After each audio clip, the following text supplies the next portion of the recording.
The advice and opinions expressed by the host of Autism Live and her guests are meant solely as suggestion and should not be in any way construed as child-specific advice. The Center for Autism and Related Disorders advises working with a board-certified behavior analyst who has experience with autism before starting any intensive behavioral intervention. Any choices you make in determining your child's treatment are completely at your own discretion.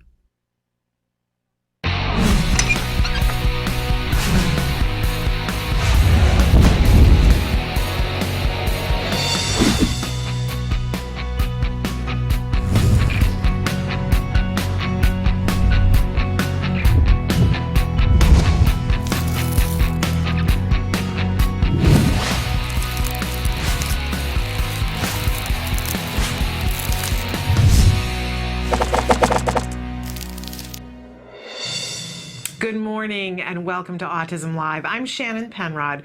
We're webcasting to you live from the Center for Autism and Related Disorders headquarters in Tarzana, California.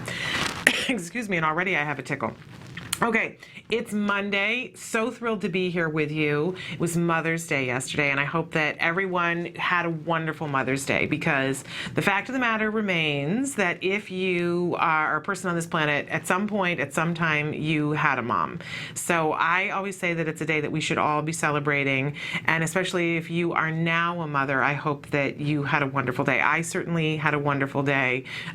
I'm just laughing because all the Facebook things, I spent a little time on Facebook last night and was looking at things that people did and things that people had to say. And there was one in particular that really cracked me up. There was a woman who said, this Mother's Day was just so off the hook. It was the best Mother's Day ever. And then you just think, oh, what a wonderful thing to say. And she said, which just brings home the rest of the days of the year when I'm underappreciated and completely left to do all the horrible things in life. And it reminded me of the kinds of things that we talk about here on the show, because we talk about ABA, applied behavior analysis, and the fact that we want to be reinforcing things and rewarding, and how we always want to slip that negative in there.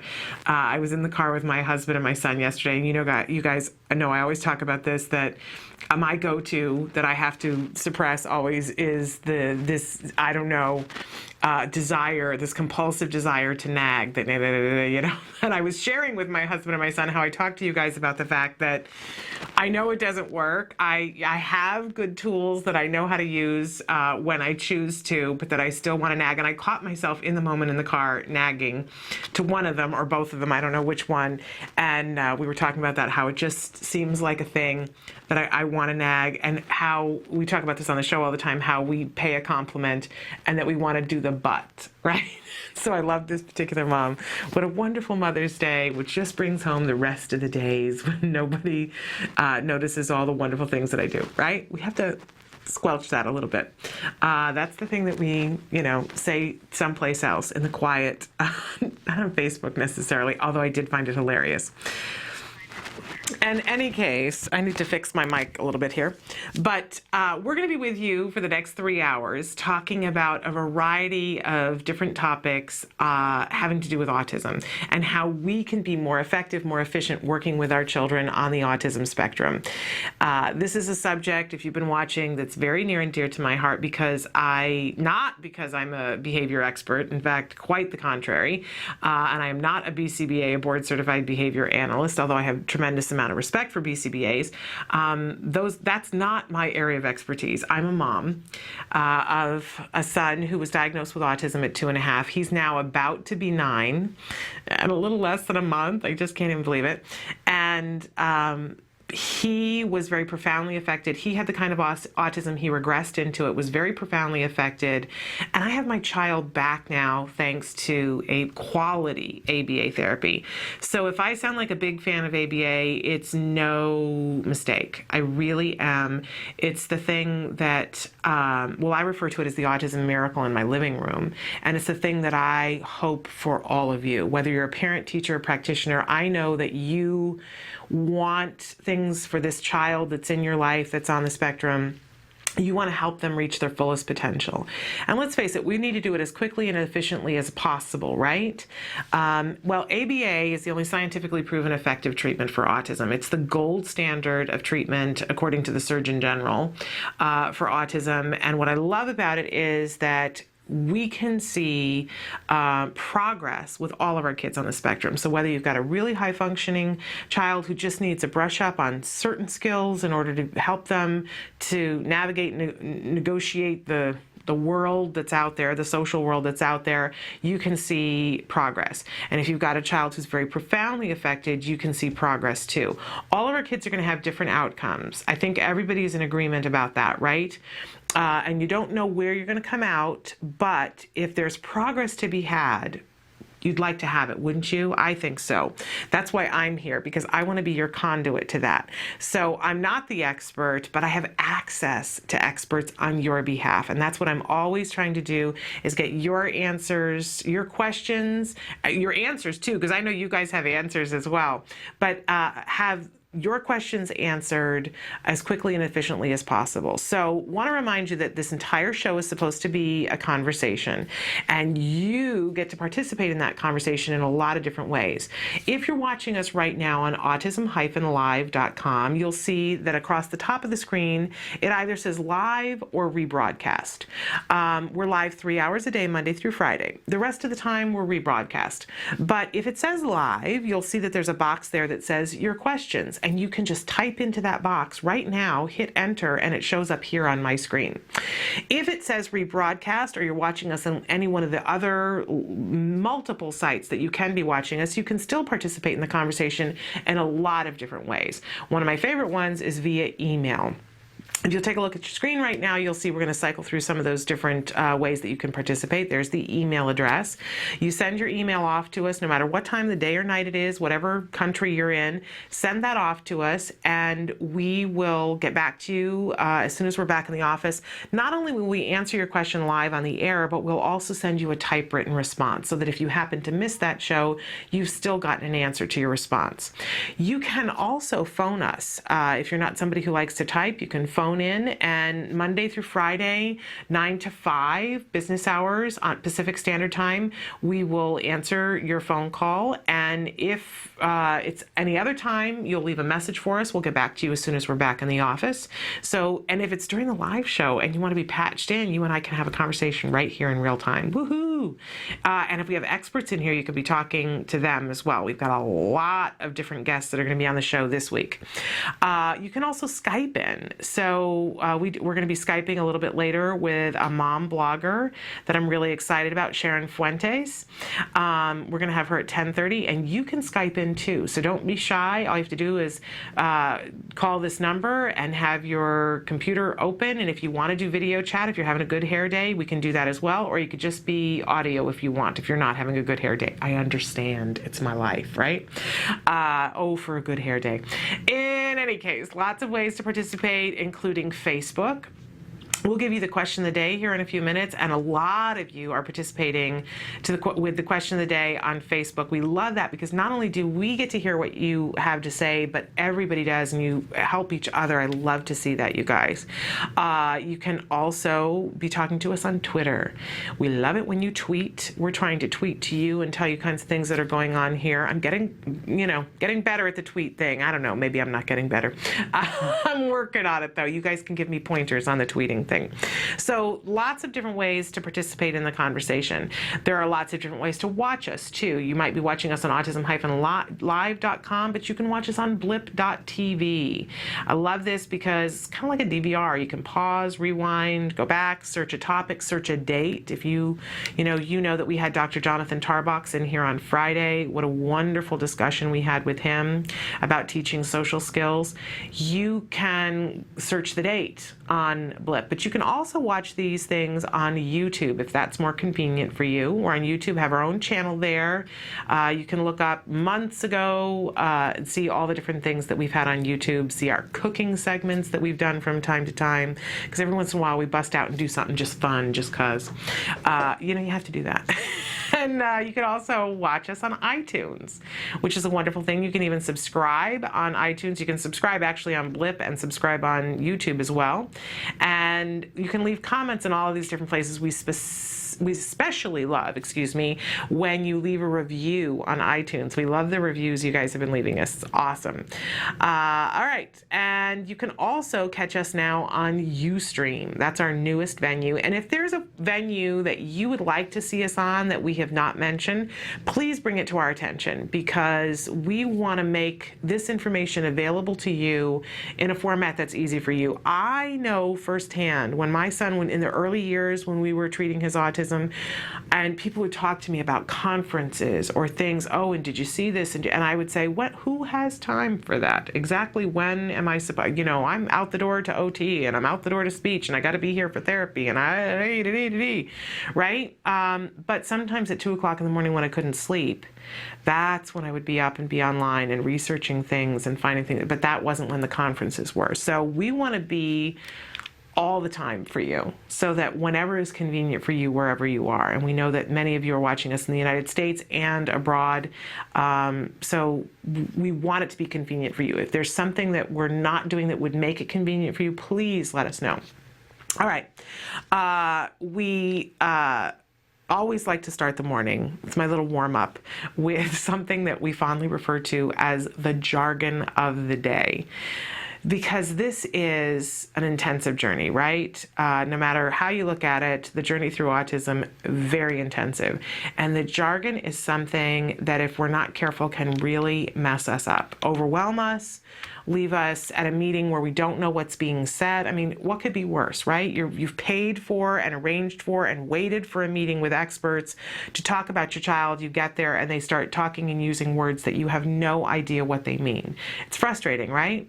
So we like to take it just like we do with our kids, one little bit at a time. We're not going to overwhelm ourselves with this expectation that we're going to sit down and read a book on psychology and autism and ABA therapy and understand it in the first weekend while we have a child who's engaging in challenging behavior, right? That would be not profitable. And we always are trying to set our kids up for success. So let's set ourselves up for success and take it a little bit at a time. Make friends with jargon, one word, one phrase, one anagram at a time.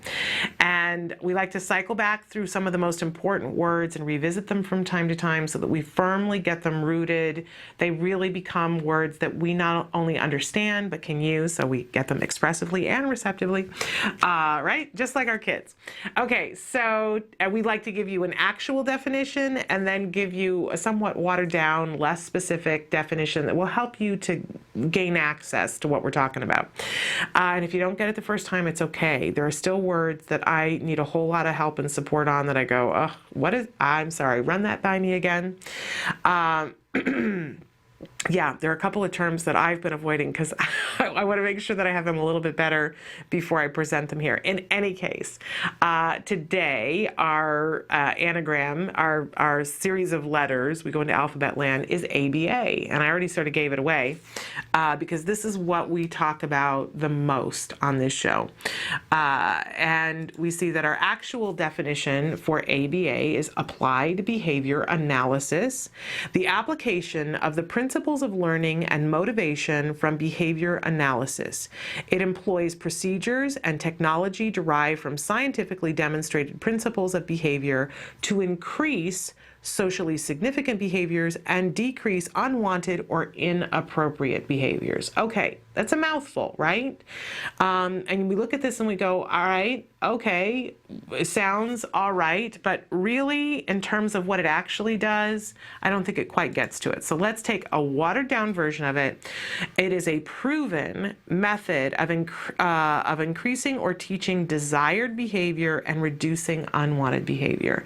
When you think about all the things that your child is engaged in right now, your child is behaving all the time, right? And there are some things that your heart and your head and the papers in front of you are saying, my child needs to be able to do X, Y, and Z. I want my child to be able to speak. I want my child to be able to go to the bathroom on the toilet. I want my child to tell me when they're hungry. I want my child to be considerate of other people's feelings, right? You probably have a laundry list of things that you'd like for your child to be able to do. Compliance is probably on there in some way, shape, or form. I'd like my child to look at me when I say their name, right? Those are all skills we'd like to increase. And if we had a proven method of teaching that could increase all of those skills, that would be fabulous, right?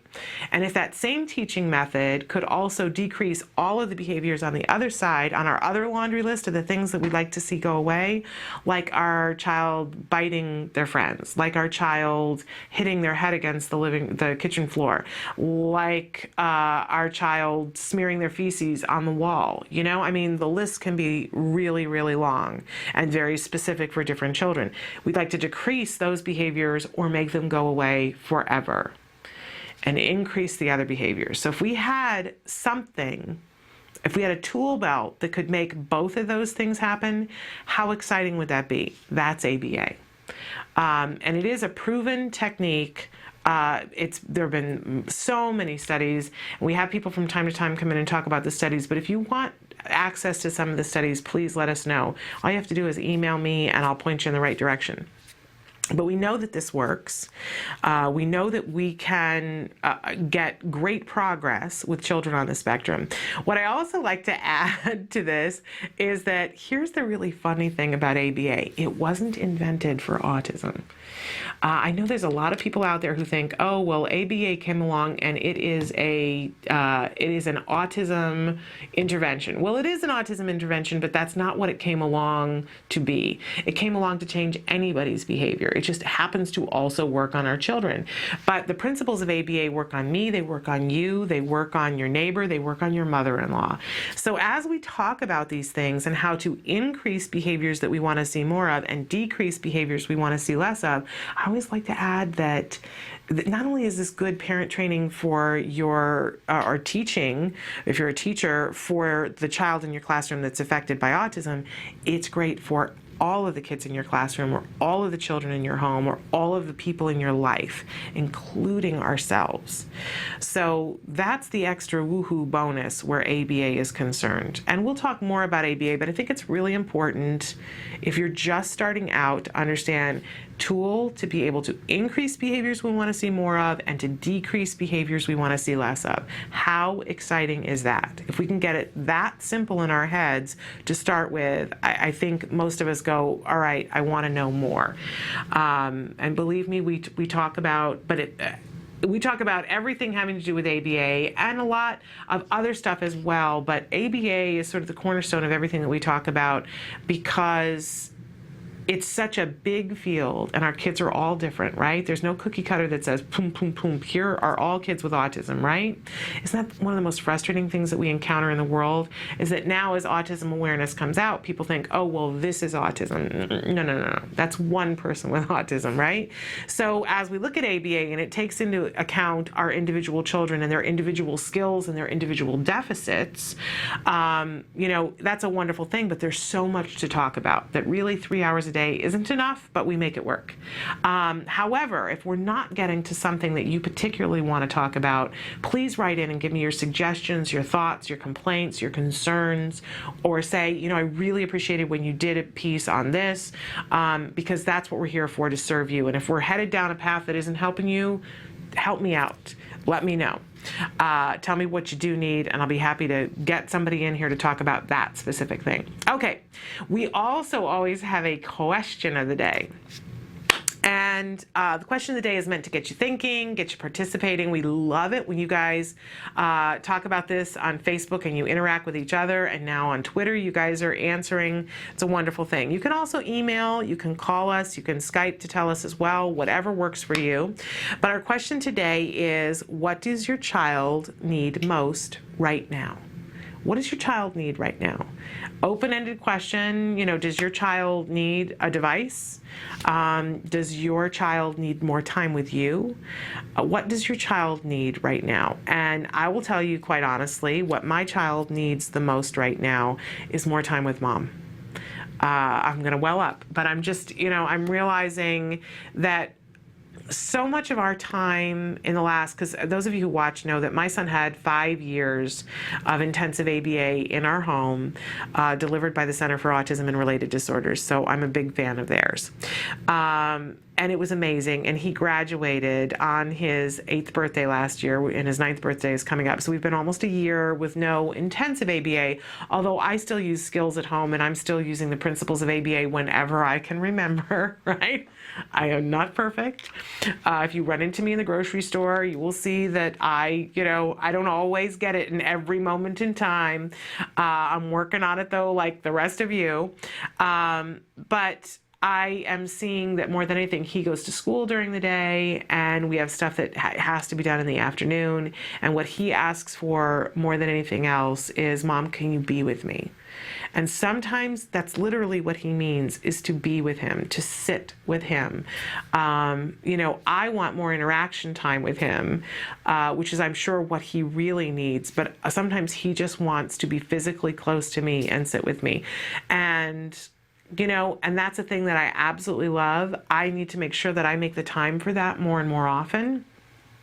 Because he's so busy and I'm so busy, I think I miss it sometimes. I'm just going to be honest about that. I hear myself saying, well, I got to make dinner. No, I can't be with you. I have to make dinner.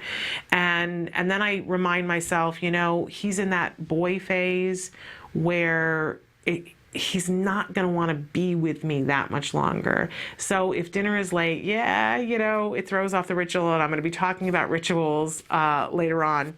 But that's what my child needs right now, is more time with me, more FaceTime with me. So I'm rearranging my schedule a little bit to have more FaceTime. It's not like he never gets to see me, please don't get me wrong, but I think that's what he and I both need right now, is more time.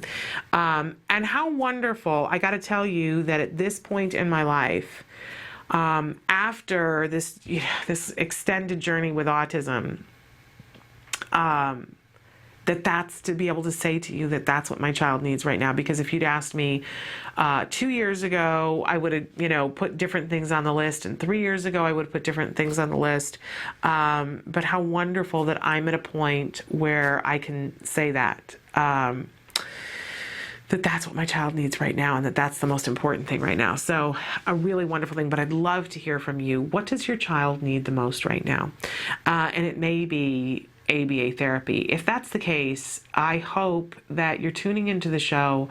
And I've had this challenge out to you guys for quite a while, and I'm not getting a lot of people taking me up on it. So I'm going to keep throwing it out to you. If you haven't started ABA therapy, or if you're not doing the right amount of ABA therapy, if in your heart and on a piece of paper you have an expert who's saying your child really needs 35 hours worth of ABA and you're only doing 15, or you haven't even been able to start ABA at all, I want you to stop and think about, what do you think is stopping you? And you may already know. You may be able to say, it is flat out money, or it is flat out access, or whatever it is. I want you to write me, email to me. And in fact, I'm going to ask Emily to put up the email address again. I want you to email me and tell me why you think, what's the thing that's holding you up, because that's the thing I want to work on. If it's the funding, I want to do more shows about funding. If it's the access, I want to do more shows about that, because there are ways for us to make sure that you can get ABA therapy at this point, because I know that if nothing else, there's skills and that there are grants for skills. So there shouldn't be anybody who's completely left out of the ABA loop anymore ever again. So Emily, can you put up that email address for us? How they can email us here at the show? And I want, there it is. And so think about it. What's holding you up? What's stopping you from getting ABA? I want to know.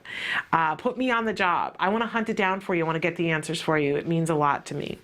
Okay. But in the meantime, also tell us on Facebook what you think your child needs right now. Or tell us on Twitter, or write us, or email us and let us know what you think that your child needs the most right now. We also always have a topic of the day. And this was our topic of the day last week, all week long.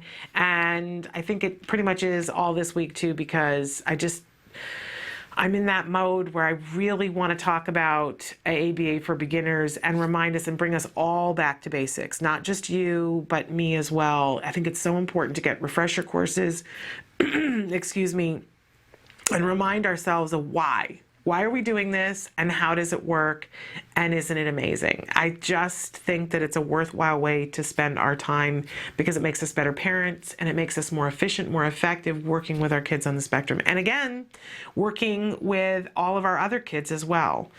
When I first heard about ABA in a positive way from a family and I saw their child and I said, man, this is what I want for my child. My child was not speaking at that point, and I saw this other child come in and throw his arms around his dad and say, Dad, after lunch, can I play video games? And I was awestruck and thought, really, what are you doing? Because I want to know what you're doing, because that's what I want to be doing with my child. And this child made eye contact. I went, what on earth?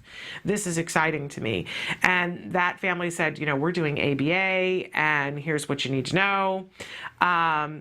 And I remember sitting there and talking to them, and I had heard some negative stuff about ABA from people who did not know, people who were ignorant. But I remember saying to them, really, is it really the ABA? Are you sure it's the ABA? Because I was a little reticent. And the mom said, what I want you to know about ABA, not only is it going to be really effective for your kid, but it's the best parent training you could ever get. You will be such a better parent as a result of having had this in your home. And that was sort of an amazing thing to me. But I got to tell you, it's the absolute truth. I'm a much better parent than I would have been had I not known about ABA. And I think I'm a better wife. And I hope I'm a better friend and a better daughter and a better sister and better aunt and all of those different things. When I think about it, there are times the nag thing comes up anyway, and there's very little that I can do in the moment except notice it because it's compulsive, I think. But when I do notice it, and I said earlier that I was in the car this weekend and started, and I went, I'm doing it. I'm doing that thing. And we had a good laugh about it. In any case, it's really good to go back to basics and remind yourself, oh yeah, that's why we do this, because it works and because everybody is happier. Woo, what a great plus. Okay, so kinds of things that we're going to talk about today. In addition to ABA, we are going to talk a little bit about, it's Monday, so we're going to talk about stress and a stress tip to help us to get ourselves more centered so that we can be better, more efficient members of our child's team. We're going to talk about success at school. We're going to introduce the new A-word episode at the top of this hour, and at 10:30, we're going to have Sharon Fuentes with us, and she is a mommy blogger, and I'm really excited to have her. She wrote a blog last week that's getting a lot of attention, and I'm going to mess up the name because I don't have it right here in front of me, but essentially the name of it is Letter to the Mom Who Rolled Her Eyes at My Son During OT, right? So you know where we're going with that. But it's really an amazing letter, and I wanted the opportunity to talk to Sharon about why and all the attention that it's getting and why she thinks it's getting. I have an inkling that I know why the attention. It really caught my attention, so we're going to talk about that right at 10:30, so you're going to want to stick around for that. We're going to take a break, and when we come back, we're going to give you the stress tip for the week, so stick with us.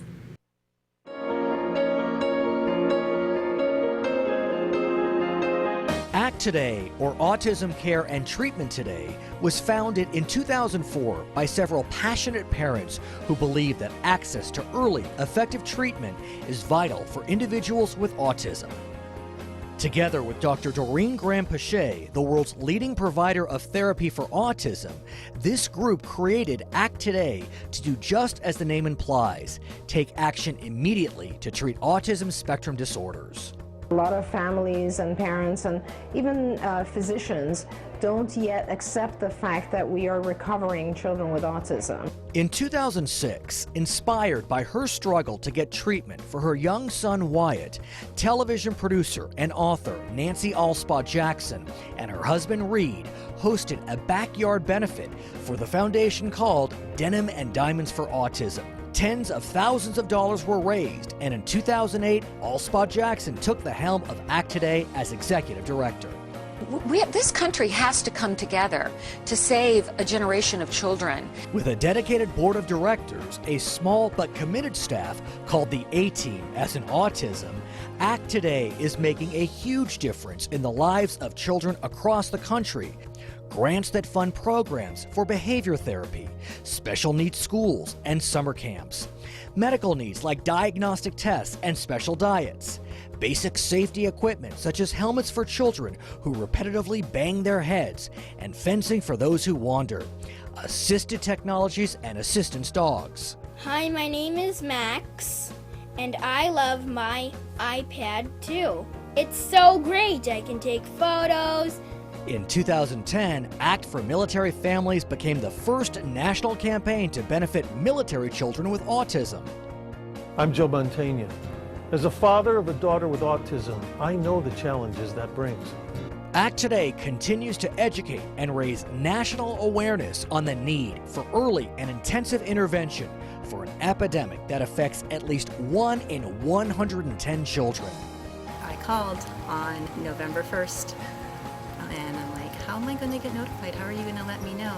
And they ended up looking, and they informed me that he had received a grant, which was like a blessing from above. ACT Today, fulfilling its mission of helping families with autism, one child at a time.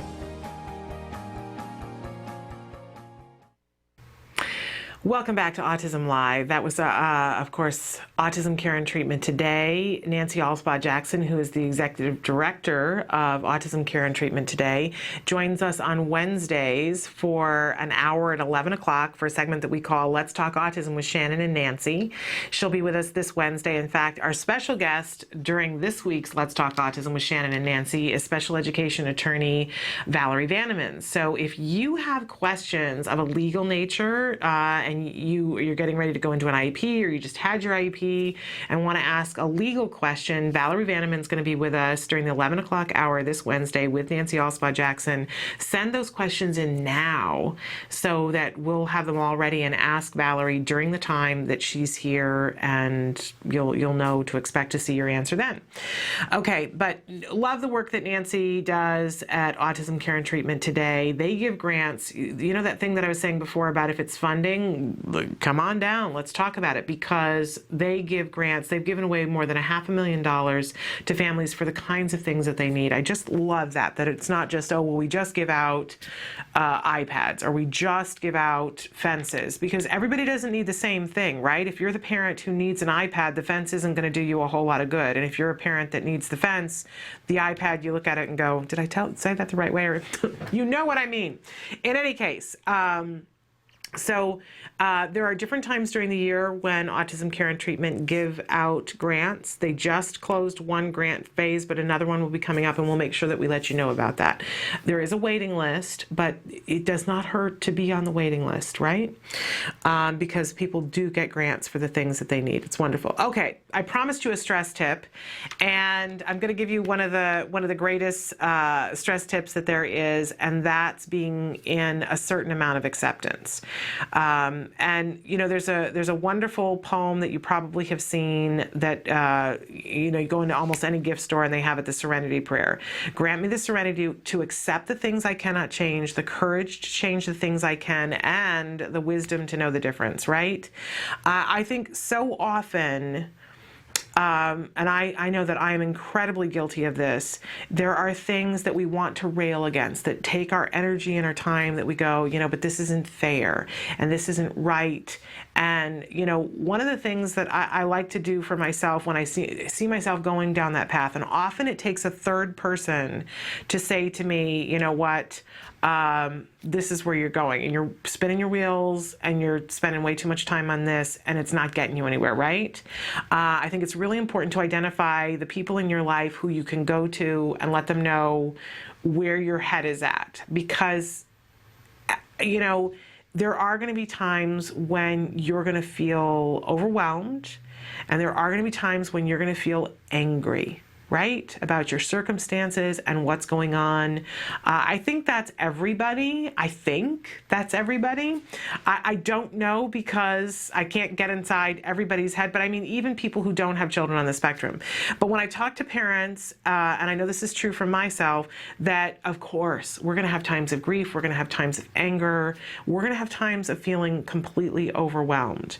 But if we can kind of put things through that sort of, it's like you're sticking something into a box and going, okay, is this something that I can change, or is this not something that I can change? Because if it's something that I can't change this, then I'm only going to spend this much time on it, and I'm not going to spin my wheels on it. I'm going to find something that I can do. It kind of goes hand in hand with this mommy blogger that we're going to have on at 10:30. So make sure you stick around for Sharon Fuentes, because there was a parent, she took her child to OT, and there was a parent who was rolling her eyes. Now, I don't know about you, but that has happened to me, where somebody has just made a snap judgment about my child or my relationship with my child, or how I was dealing with a moment that my child was handling in a way that they thought should have happened another way, right? And you feel that thing of, I want to spend some energy on this, and I want to school this person, and I want to jump down their throat with both feet and rearrange things in their intestines and let them know, really, I have better things to do with my time than to talk to somebody like you. And that's kind of when I snap to and go, oh, right. But that's the truth. I do have better things to do with my time. And ultimately, I want to be part of bringing awareness to the world at large about autism. But in this moment in time, the person who needs me is my child, not that mom who doesn't get it, right? So separating these things, what can I change? What can I not change? And I know that as I've talked to so many different people, I think the hardest phase with autism is around the diagnosis, when you don't quite know what you're doing, and then the waiting period before you start what it is that you're going to do, because it's a period that can be plagued with inactivity.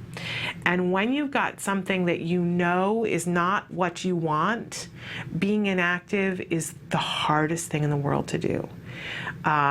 In a little while, we're going to watch The A Word, which is a documentary being made at the Center for Autism and Related Disorders about a little boy as he starts and then progresses through ABA therapy. And I encourage you to watch the first episode, because it deals with the parents' emotions around waiting. The child's been diagnosed, and now they're having to wait to start ABA. And I love the mom says in that episode, she says, it's unconscionable. You tell us we need to start as soon as possible. You tell us how important it is to catch this early and to get started. And then you say, now sit down and wait for 3 weeks or 3 months as we process your paperwork to start ABA. Because a lot of times that's how long the funding takes to kick in. And how it's cruel. It's frustrating. It's just unbelievably cruel. Because even as hard as doing an intensive behavioral intervention is, once you do start, it's much easier to be in action than it is to be still. But we want to be in action that's effective, right? So figuring out, what do you have control of? What do you not have control of? By the way, there's also an element to this in ABA, right? Because when we talk about behaviors that we want to decrease in our children, and we talk about how there's the behavior itself, right? And most of the time, that's the thing that we're fixated on as parents and teachers, right? That we see that Johnny is kicking and we say, stop kicking, right? As if that was magically going to take care of it. It cracks me up, because I still do this. Stop kicking, right? I was, yesterday for Mother's Day, we went to an amusement park, because that's our thing that we do on Mother's Day. It really is a big treat for me, because I don't ride most of the rides. I sit and read my book. So my husband and my son were on a ride, and I was getting, I get to see them in between the rides, but I get some quiet time to myself too to read my book. I'm sitting there on a bench with a grandma who is on one of those little rider scooters, and she's got her little granddaughter sitting there on the bench. So grandma's parked it in front of the bench, and the little girl, probably not even 2 years old. And she was doing such a good job of behaving and sitting on this bench in the hot sun for what was probably a half an hour. And anytime she would move, the grandma was like saying to her, sit still, sit still. Really hard stuff for a very small child to do, even not on the spectrum. Come on. And the grandma was just on her, constantly on the behavior, right? Not taking anything else into consideration. And it's a mistake that we all frequently will make. But when we look at things through an ABA lens, what we'll see is that The behavior is something that it's really difficult to, you can't control a behavior in the moment. It's next to impossible unless you're trying to physically control somebody, and that's a struggle, and who wants to be a part of that, right? And somebody could get hurt. You don't want to be doing that. But we have so much control of what happens before the behavior, and we have so much control of what happens after the behavior. And if we shift our focus off the behavior into the before and the after, the great effect is that the behavior changes. And that's a wonderful thing. So if we, in our stress, whenever we're feeling that overwhelm and stuff's happening and we're like, I can't handle it, if we can just stop and say, what do I actually have control over here? Oh, there's a whole lot. I don't have control over other people. I don't have control over what other people think. I don't have control over what other people say. I don't have control over what they do. So in this situation, what do I have control over? Oh, well, I have control over how I react to that. I have control over whether I put myself in that circumstance. I have control over how much time I spend, on this. And then ultimately, sometimes we'll see something else pops up and we go, oh, and what I can do is this. And I got to tell you that when we can put ourselves through that process mentally, there is a peace that comes with that. Because now you can get into action and you can let the stuff that you don't have control over go away. Now, this is true with our kids. If we're overwhelmed because our children are engaging in a challenging behavior, and if we say to ourselves, I ultimately don't have control over that. But here's what I can do. I can institute this, and this behavior intervention so that this can happen. I can control how I react so that I don't give it attention, right? I can change what's happening in this moment in this way. Really great. But it's true of any circumstance. Let's say you're going to your IEP and there's somebody there who doesn't quite get it, right? Unfortunately, that may be your reality. And you're thinking to yourself, well, I don't have control over what they're thinking. I don't have control over what they go back and they say to the people in their office. I don't have control over their recommendations for my child. But here's what I do have control over. I have control over how I conduct myself. I have control over what kinds of things I ask for. I have control over how I ask for them, that I ask for them in writing. I have control over if I ask for another person to be on my child's team. I have control over documenting what this person says, right? And ultimately you might say to yourself, and I know that I can speak to this other person. I don't have to deal with this person who I can't change. And then you go, right, okay, I do have something I can do. And it's not sit here and think negative thoughts about this person and how, they may or may not be doing this or that for my child. So putting it through that filter.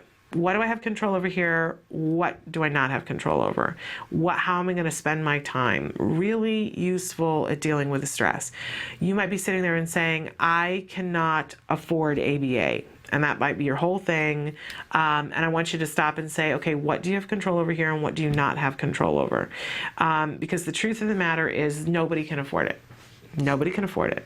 Okay? So let yourself off the hook. You're not a bad person because you can't afford ABA, because no one can afford it. I don't know a single solitary person.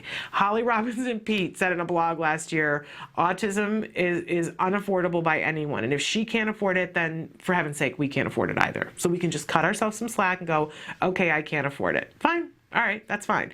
But there are some things that I can do. Here is what is within my control. I can apply for a grant.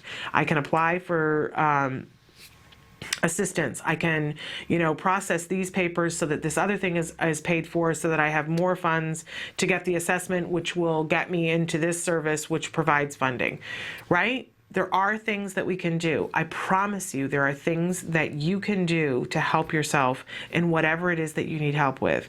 But we have to, as much as possible, and I'm saying this to myself as well, we can't spend the time on the stuff that we really cannot affect change on. So, serenity prayer. Reducing the stress. That's our tip for the week. Stick with us. We're going to come back with a tip on success at school and how we set our kids up for success when they're in the classroom. We'll be right back.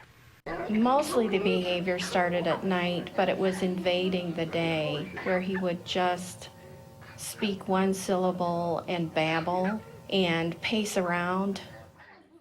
When she was a year old, she lost speech.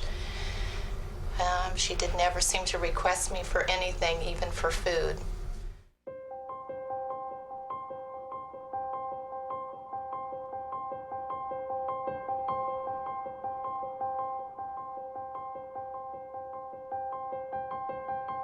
He told me over the phone that I should just put her in an institution. I was devastated. I was an institution, a hospital. Yeah, isn't that nice?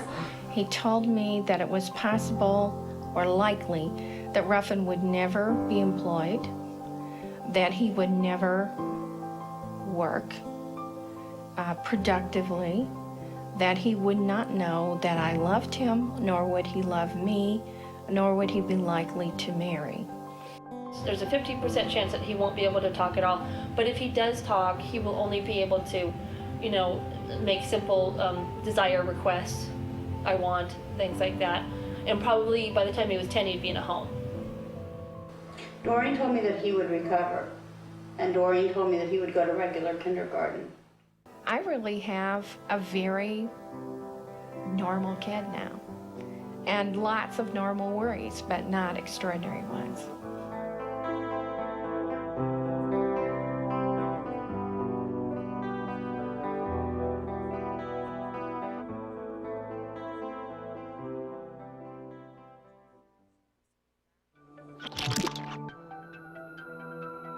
My name is Deli Popola, and I'm one of the creators of TheOutSpot.com.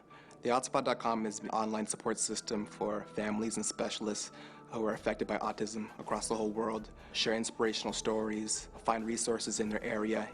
Hope you can join. Welcome back to Autism Live. I'm Shannon Penrod. We're webcasting to you live from the Center for Autism and Related Disorders headquarters in Tarzana, California. And it's that time of the day, it's that time of the week where we talk about success, setting our kids up for success in the classroom. Because let's face it, there's things that happen at home and there's things that happen in the classroom. And we were just talking about what you have control over and what you don't have control over, right? There's a whole lot of stuff that happens in the classroom that you don't get to see, you don't ultimately have control over. I know we all think that we do, and we want to have as much control as we possibly can. Well, maybe that's not everybody, maybe that's just me, but I think there are a lot of us out there that like to have control over things, right? And we have to let go of the things that we don't have control over. But we can set our kids up for success at school, right? And we always on Monday, we give a tip about how we can do that. Well, today I want to talk about bedtime rituals, because one of the ways, and believe me, I'm saying this to myself as much, and I was really thinking about this last night, one of the ways that we can help our teachers in the classroom to get our kids access to the curriculum in the best possible way, the most efficient way, is by making sure that our children are fed and rested, right? Sometimes you just have to go right down to the baseboards and look at the foundation and go, what are we doing? Let's make sure that we've got this right. Because if we're trying to build, a building on something that's shaky to begin with, we're not going to have the best possible results. So well-rested and nutritionally fed child. So the well-rested. Right.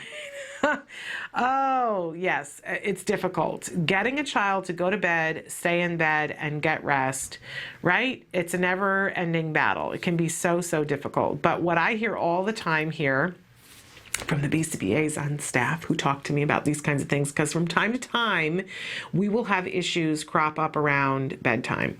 And what I hear is creating rituals and being consistent, and making it reinforcing for the child to stay in bed and understand what the expectations are, right? It's a very dicey thing, and every child is different. So you really kind of have to use your best parenting instinctual skills to say, well, this is what's going to work for my child. This is not what's going to work for my child, because our houses are all set up different. Our lives are all set up different, right? So there is no one and it's done. But I've shared before that when we were starting ABA therapy, because I live in the state of California, our funding was through something called a regional center. You had to go through this whole process to be able to be eligible for the funding. And basically, I'm sure that they would say something different, but I felt like the process was to see if you as a parent meant business. If you were willing to jump through the different hoops and say, this is a priority with us, because they weren't going to give this massive amount amount of funding, because really it was quite a lot, to a parent who wasn't going to use it well.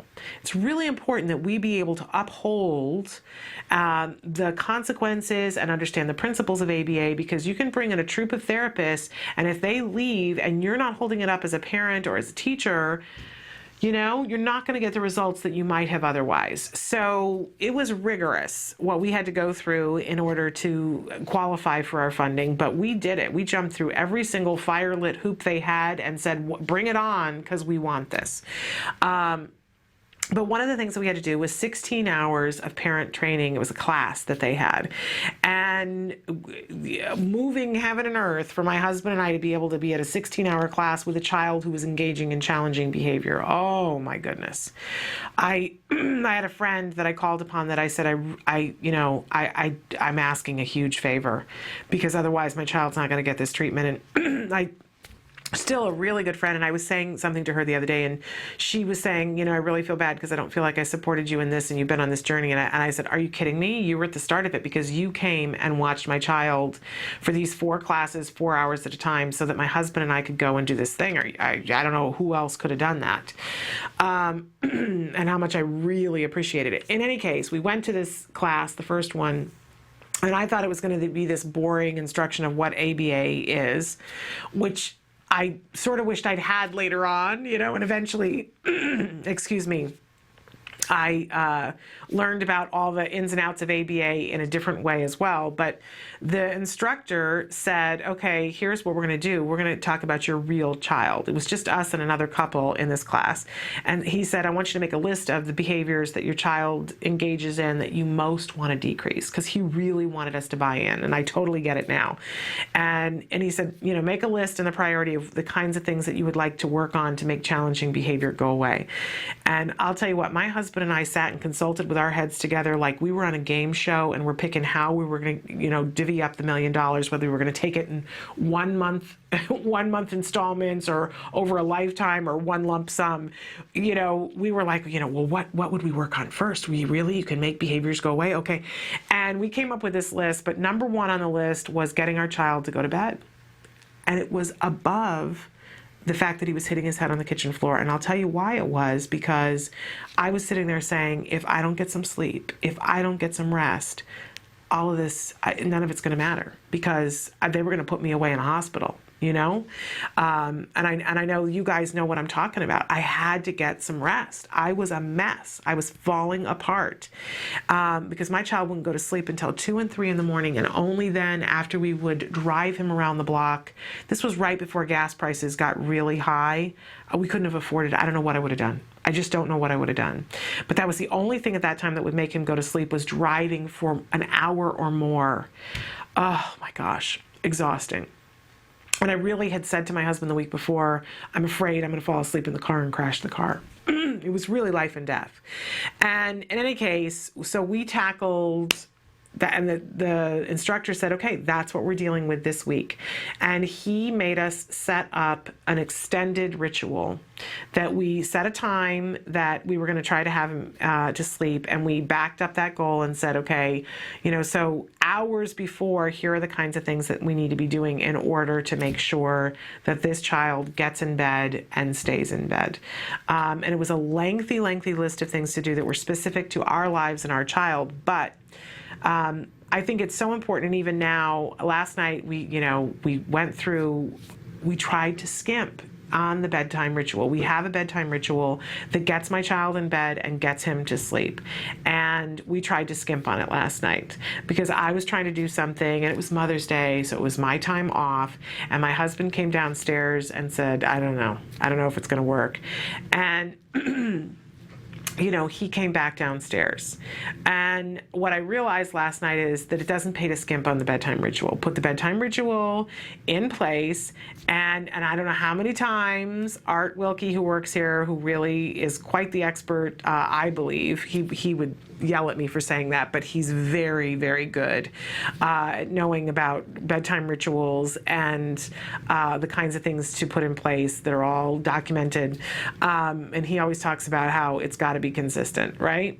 And that you can pare it down over time. Our bedtime ritual is not nearly as long. When we first started, it was like a 4-hour thing. You know, it wasn't consistent, constant, but it was 4 hours worth of stuff that we would do to get him set up to go to bed. Now it's more like 20 minutes, but I still try to skimp on it sometimes and go, oh, well, we'll just do 8. Never works, by the way, but I'm still convinced that at some point it's going to work for me. Although, over the years, we've been able to pare it down, and I can get it down to 8 minutes if I spent the time on that. In any case, so important that we get the bedtime ritual and that we find what it takes to get the child to go to bed, and then slowly decrease that, very slowly, like in such small increments. But the truth of the matter is, and as I was there with my son last night having to do this, bedtime ritual part 2, because we'd skimped on it, that if we had just invested the 20 minutes that is part of the bedtime ritual, we would have had him to bed and asleep faster than by skimping on the 8 minutes. But when we send a child to school who's well rested and has had their bedtime ritual and went to bed without the anxiety, the child's going to stay in bed, they're going to sleep better, they're going to show up at school and be more successful. So not only that, we're going to be more successful as parents because we're going to know that the child's going to go to bed, stay in bed, because we've got the ritual in place. And when you get the ritual in place, it works, and it's reinforcing for them. So we'll get the rest of our time, and we'll get the rest that we need. So finding the ritual and sticking to it. I can tell you early on when my son was really little, one of the things that we did was that there were certain foods that we didn't give after a certain time. Mealtime was at a certain time. Bath time was at a certain time. The bath time got moved up 2 hours earlier than when I was doing it because for my child, the bath was waking him up.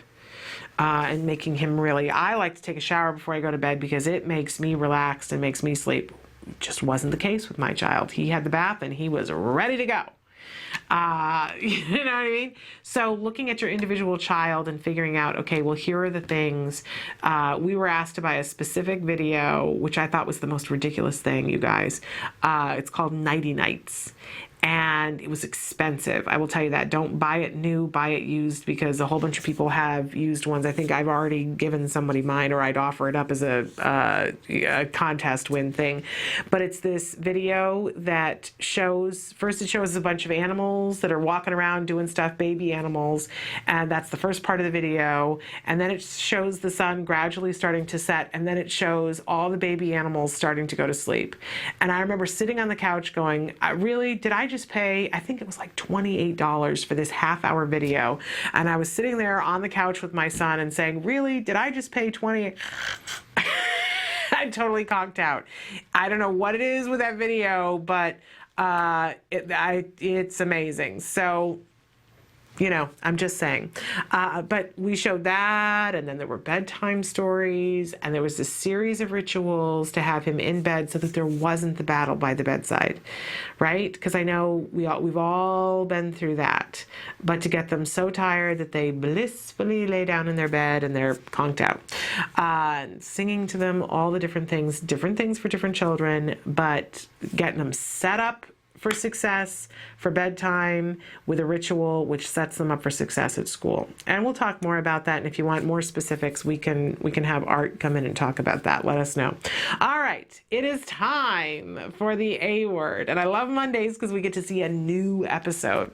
This is the documentary that I was talking about earlier that's being made at the Center for Autism and Related Disorders.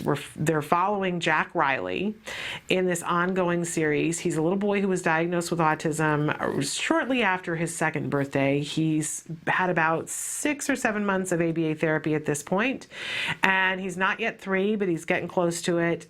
Tremendous progress, but from time to time we'll see setbacks. We saw 2 weeks ago that he was starting to bite because he wanted access to the grass area by his home to be able to run. And so last week we saw that they taught him functional communication skills. They used social rules to show him pictures of what he was going to do and how he was going to appropriately request for grass time, and they were delivering that on a regular schedule, so the biting had gone away.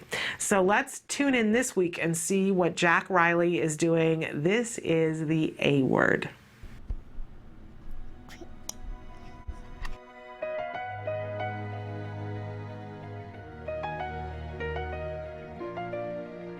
Come here. No, really, come here. Trust me this time. I won't throw you. No, really, come here. Trust me this time. I won't throw you. No, really, this time trust me. If you're happy and you know it, clap your hands. Woo! If you're happy and you know it, clap your hands. Yeah, if you're happy and you know it, then your face will surely show it. If you're happy and you know it, tap, tap. Clap your hands. Stomp your feet. Say hooray. Hooray! Good job, come here. So we just taught that song to him last week. Or I did. Daddy. Daddy, Daddy, he's outside. Who's upside down? Who's upside down? Who's upside down? Touch your head. Touch your ears. I got you again. Oh, you're so easy. Touch your nose. Touch your eyes. Got you again. Today, Jack Riley is really playful, but isn't interested in playing with any of his toys.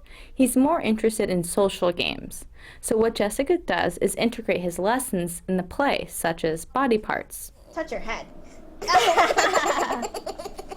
What's your name? Good. How old are you? 2. Good job. What sound does a lion make? Roar. Roar. Roar. What sound does a bear make? Grr, grr, grr. What sound does a Jack Riley make? That's a hard one. I want to see if you'd make up something. Jack Riley. I want to see if you'd make something up.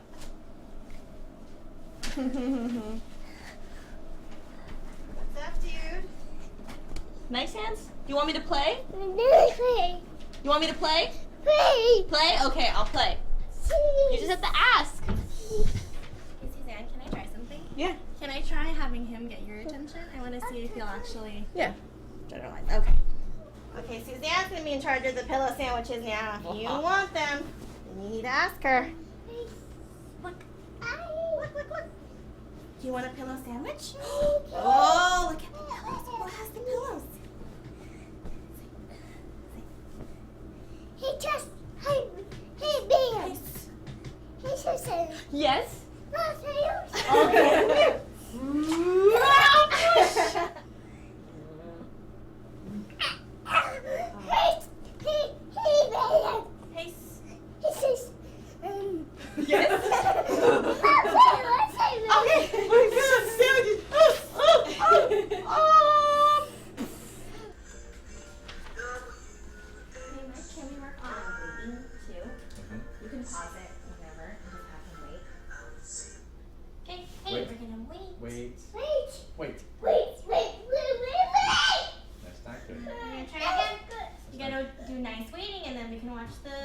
Okay. Nice waiting. Nice waiting. Nice. Yes. Nice touch. Soft touch. Nice touching. What do you see? You see letters? I see letters. I see letters. Good waiting. Okay. Okay. You can watch it now. Can we start it? Yeah, there. Alphabetical, he's jumping. Okay, pause. Okay, we're gonna wait. Wait. Nice waiting. Nice waiting. That's better. Good job. Good job. Nice waiting. All right, perfect. Good Yes. job. Nice waiting, buddy. That was much better.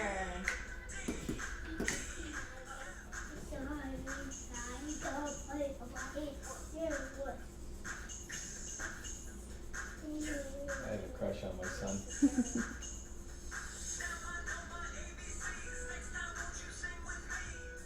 I'm not done. We'll watch them later, okay? We'll watch them later. We'll watch them later. No, we'll watch it later. No.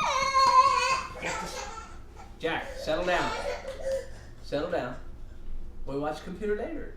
It's not going anywhere.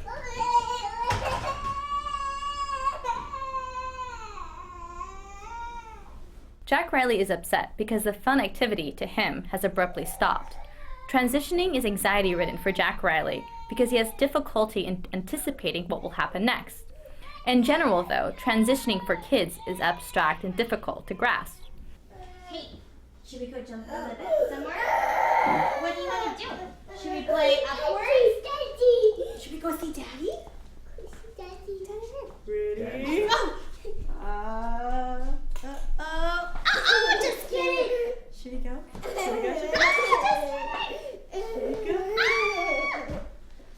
Oh, you got it! Jack Riley quickly gets over being upset once a new fun activity occurs. He now sees that there are other fun things to do. The issue was that he doesn't know that he will have access to something fun again, but by practicing transitioning, he will eventually learn that just because the activity ends, it's not gone forever. Now I know my ABCs.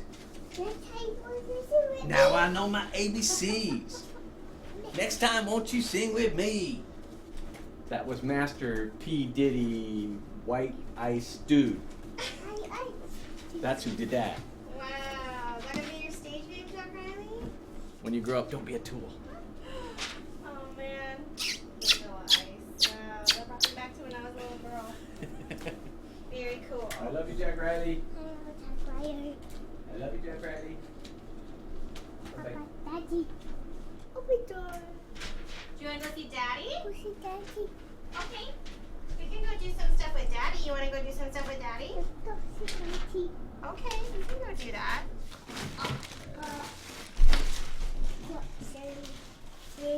Oh, no. That's okay. Jack, we don't touch this stuff. That's Grandma and Papa. Papa and Mama. Mama. You never get to meet Mama. Mama. Yeah. Mama. That's right. Mommy. And who's that? Mommy. Who's that? Who's that? Daddy. Daddy, that's right. Mommy. That's right. Mommy. You were only a promise then. You were only a promise. Very sweet. I love watching this series. And we're going to be talking a little bit later about NET and DTT, so I kind of hate to bring it up now, but I feel like I have to. When we talk about NET, natural environment training, and we talk about it because ABA, by the way, involves both DTT, discrete trial teaching, and NET, natural environment training, and a bunch of other things as well. I think a lot of people tend to think of ABA as just being DTT, where you see the child sitting at the table and the therapist has out cards and says, give me this, and the child does, and that's DTT, and it's really effective to teach a beginning skill, but we can't just do DTT, right? We're not going to get the desired response if we just do DTT. We want a child who understands the world and interacts with the world, and can use the information that they learned at the table in a variety of different places and situations with different people. So we always want to have some element of NET. It's all part of the process, right? And NET is very driven by what the child wants to do. And this is a great example of this video because you see that there are these lessons that they've been working on in a DTT format. And on this given day, Jack Riley is Mr. Interactive. How wonderful is that? Because this is a child who wasn't being interactive when he started doing therapy, but he is now. And we see a lot of times with kids on the spectrum that they're more interested in things than people. Right? Isn't that one of the things that we want for all of our kids, that they're more interested in people than things? And here we see a child who on this given day is more interested in people than things. So I'm sure that the parents had a plan for the day, and I'm sure that the therapist had a plan for the day, and it may or may not have been, this what they ended up working on, but the therapist shows up, and Jack Riley's very interactive today. And what I love is that the therapist goes, okay, well then that's what we're going to use today. Why not? Because can't you imagine there would be some people who would look at that and go, well, I had a plan that we were going to work on this, and this DTT. Well, great, but the child is very interactive today and finding people interesting, so we're not going to play with the toys today. We're going to interact. And we see him in the beginning playing with his dad and being very silly, and that he's finding it very reinforcing. And at this point in the game, we're kind of taking his eye contact for granted. But if we were to, and we'll watch this again every day this week, but the eye contact that he's making with his dad in the beginning, when he's standing up and his dad is like, oh, don't come over here, because, and then eventually he's saying to him, oh, I won't throw you, you can come here, I won't throw you. And of course the child knows that that's exactly what is going to happen. There's an expectation of, yes, dad's saying this, but he's going to throw me onto the pillows, and that's exactly what I want, right? But there's crazy eye contact going on there, and I'll point it out to you again tomorrow when we show it then. But then we see the therapist singing The Happy and You Know It, and this is a song that she taught him last week. And again, crazy good eye contact going on, and it's not like focus, like, where it's literally crazy, right? But it's really intense, good eye contact where he's watching her and looking at her and being excited and wanting to know what comes next and do what comes next and act it out and do all those. That's a really difficult task, and it was impossible for him when he started therapy. But he's getting more and more to the point where he's age appropriate. I had shared a couple of weeks ago that we had been at Disneyland, and my son was on a ride with dad, and I was watching a little girl who was probably about 3 interact with her mother, and the mom wasn't holding her hand. They were standing in line, and that little girl just kept looking at her mom and then looking at other things happening at the park and checking in and looking at mom, and was standing there. And I got a little emotional because I was thinking, man, I didn't have that. I did not have that. My son didn't start therapy until he was 3 years old and about 2 weeks. And we had to work for, I would say, a good year before I had a thing where he was checking in with me on a regular basis, but still couldn't stand there and just stand next to me, right? And Jack Riley, already, he's about to be 3, but because he started therapy that much earlier, he's getting caught up. And so he's just looking at her and being so excited to sing this song with her. It's really, really, really wonderful. And then she talks about the fact that, he's interested in interacting today. So everything that they're doing. And she's taking all the lessons she would have done in DTT and doing them within play. So you have that moment when she is doing the body parts, but it's also compliance. I gotta tell you, there's an element of compliance to it that, he's there on the bed and she's saying, touch your head, and he touches his head and he can take O's, right? So we get to see within the natural environment, it's the same thing. She's giving the SD, the discriminative stimulus, saying, touch your head. He does, that's the behavior that she wants to see, and the immediate reinforcer, the reward, is the immediate tickles. And what you see is perfect ABA happening in that moment, because the reinforcement is being delivered, and it actually is reinforcing because he's excited to do the next thing. When we get to this point, we know we're doing it right. He's happy to do those things. He's thrilled to do those things because he's loving the interaction that's happening. And the byproduct is not only is he learning the body parts, but he's learning compliance. He's making good eye contact while he's doing it, and he's interacting, which is exactly what we want to see in a child at this age. Is he going to be this way every day? Is he going to be in this mood every day? No. Are you in the mood that you're in right now every day? Mm-mm. But so I love that we get to see that everybody's reading his mood and saying, well, here's what would be good to work on today that would be beneficial for him. You see that they call it the pillow sandwich. In my household, when we were doing therapy, there was something called being a burrito. And we would have therapists that would come in, and my couch would be torn apart within 30 seconds. And it's a wonderful sensory thing for some children, not all children, to be wrapped up in something and squished between something. It's a feeling of well-being. Some of them really like it, some of them don't. This is why it's really important to know what's reinforcing to your child and what isn't reinforcing to your child. It's not one size fits all, right? But for this child, being squished between the pillows, and we don't squish them for long, right? Nobody's being suffocated, being squished between the pillows. We had these big, long pillows on our couch, and they would take and put my son in the middle of it and squish him with it and go, burrito, Jem's a burrito. And we see for this little boy, he's got a pillow sandwich, and they, bonk him with it, and he loves it, comes back for more, just thinks it's wonderful. And so then they bring in Suzanne Oshinsky, who is the filmmaker. They set the camera on a tripod so that she can be in there because he finds her very reinforcing. And this is an opportunity for them to work on gaining attention. That we've been watching, that he's been learning how to tap somebody on the shoulder and say their name to get their attention. So he can only get the pillow squishes from Suzanne when he does it appropriately, right? A wonderful thing to do gaining attention appropriately. And then, of course, we get to see waiting. This is a great thing that we want to work on in myriads of different ways, and we want to continue working on it because Jack Riley's going to get waiting, and he's going to get it soon. But guess what? When he's 3.5, they're going to have to do waiting for different circumstances. So waiting is not one of those things that is going to get in the done pile and be done forever. There are always going to be new things that come up.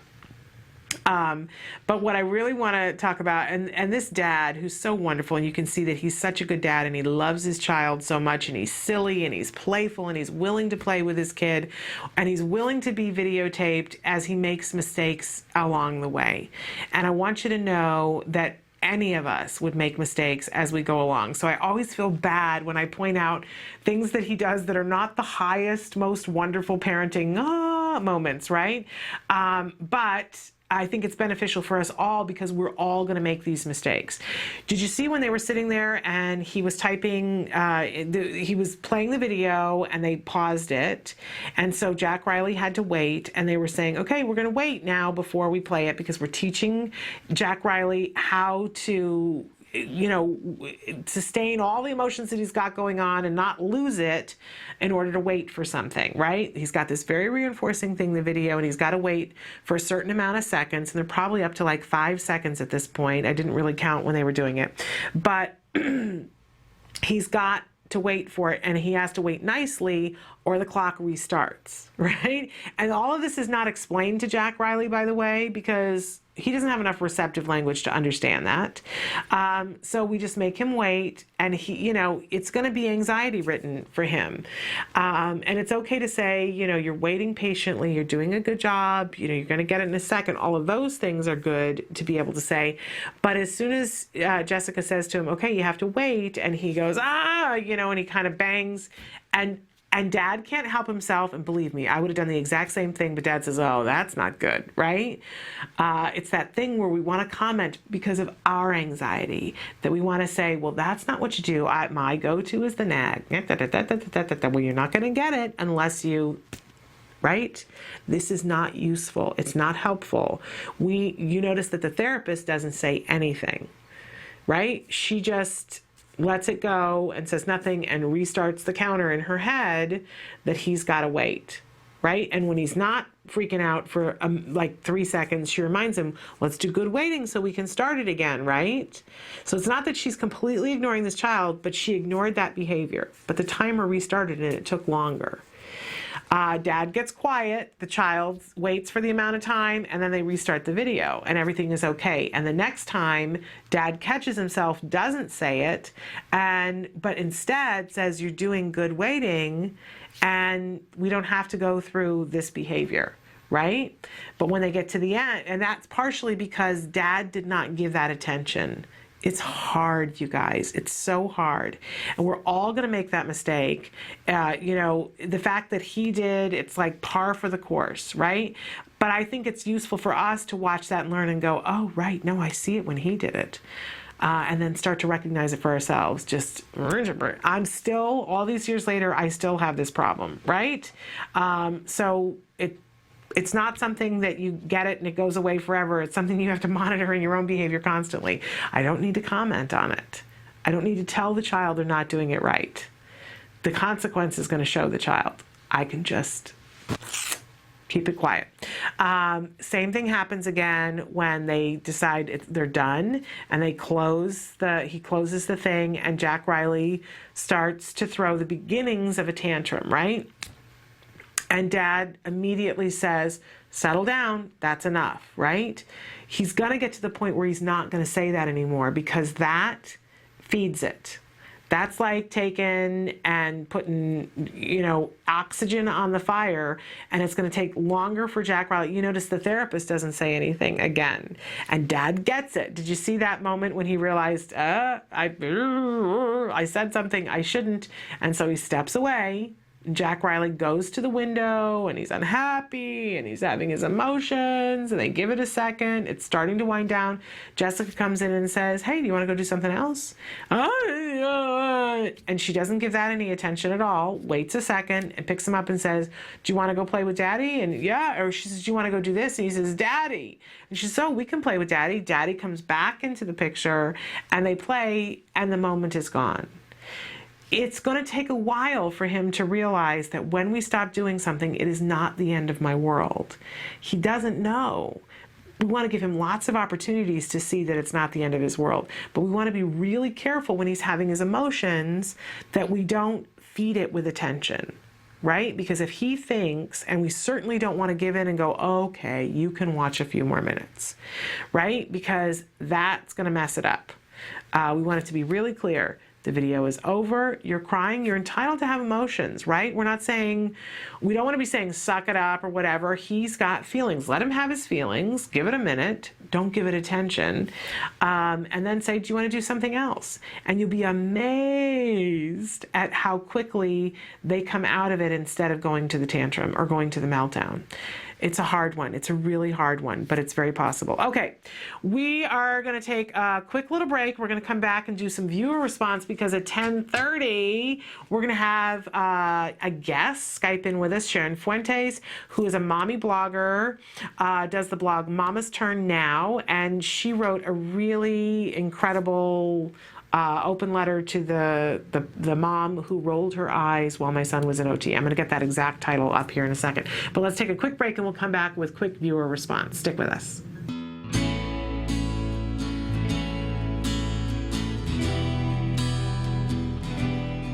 Here I stand, a man, someone who has overcome struggles, someone who has endured perceptions of what others thought of him, thinking he was stupid because he was autistic, or simply believing him to be nothing because he was different to them in their minds.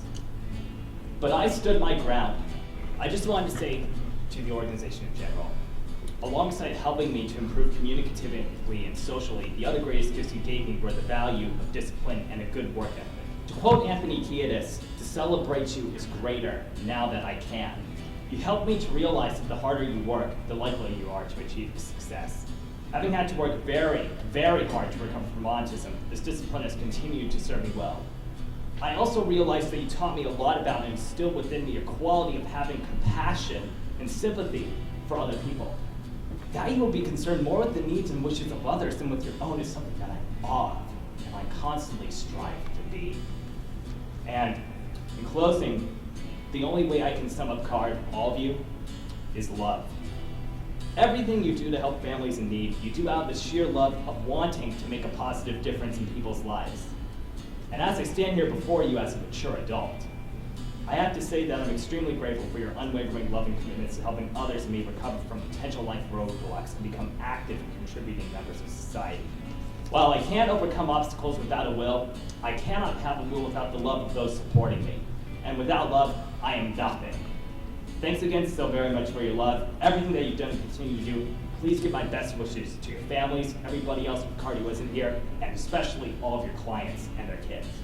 I'm confident that they too will be able to overcome, and I know that they'll be successful with what they do as long as they continue to put their minds, hearts, passions, and best efforts into it. Enough said.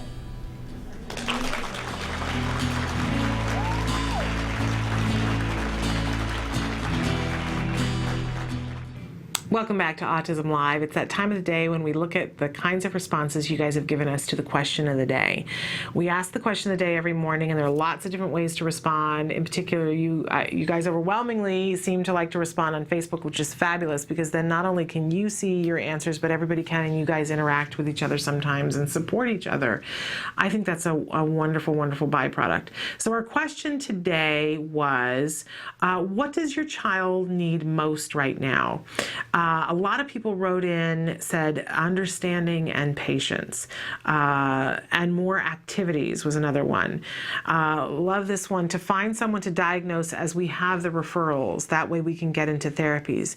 Yeah, there's a necessary process that you have to go through, and it's different in different states and it's different in different countries, but finding out what the process is, and for a lot of people, it's getting the diagnosis, which means first you have to go, in some cases, and get the referral so that you can go and get the diagnosis, which means you're eligible for funding. I know some people are really reticent to get a diagnosis.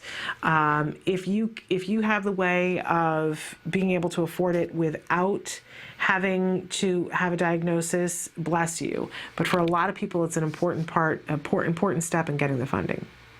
Okay, another person says, a roommate to live with so that he can feel more independent. My child is 21 with high and low functioning autism. He doesn't want a group home but needs his space.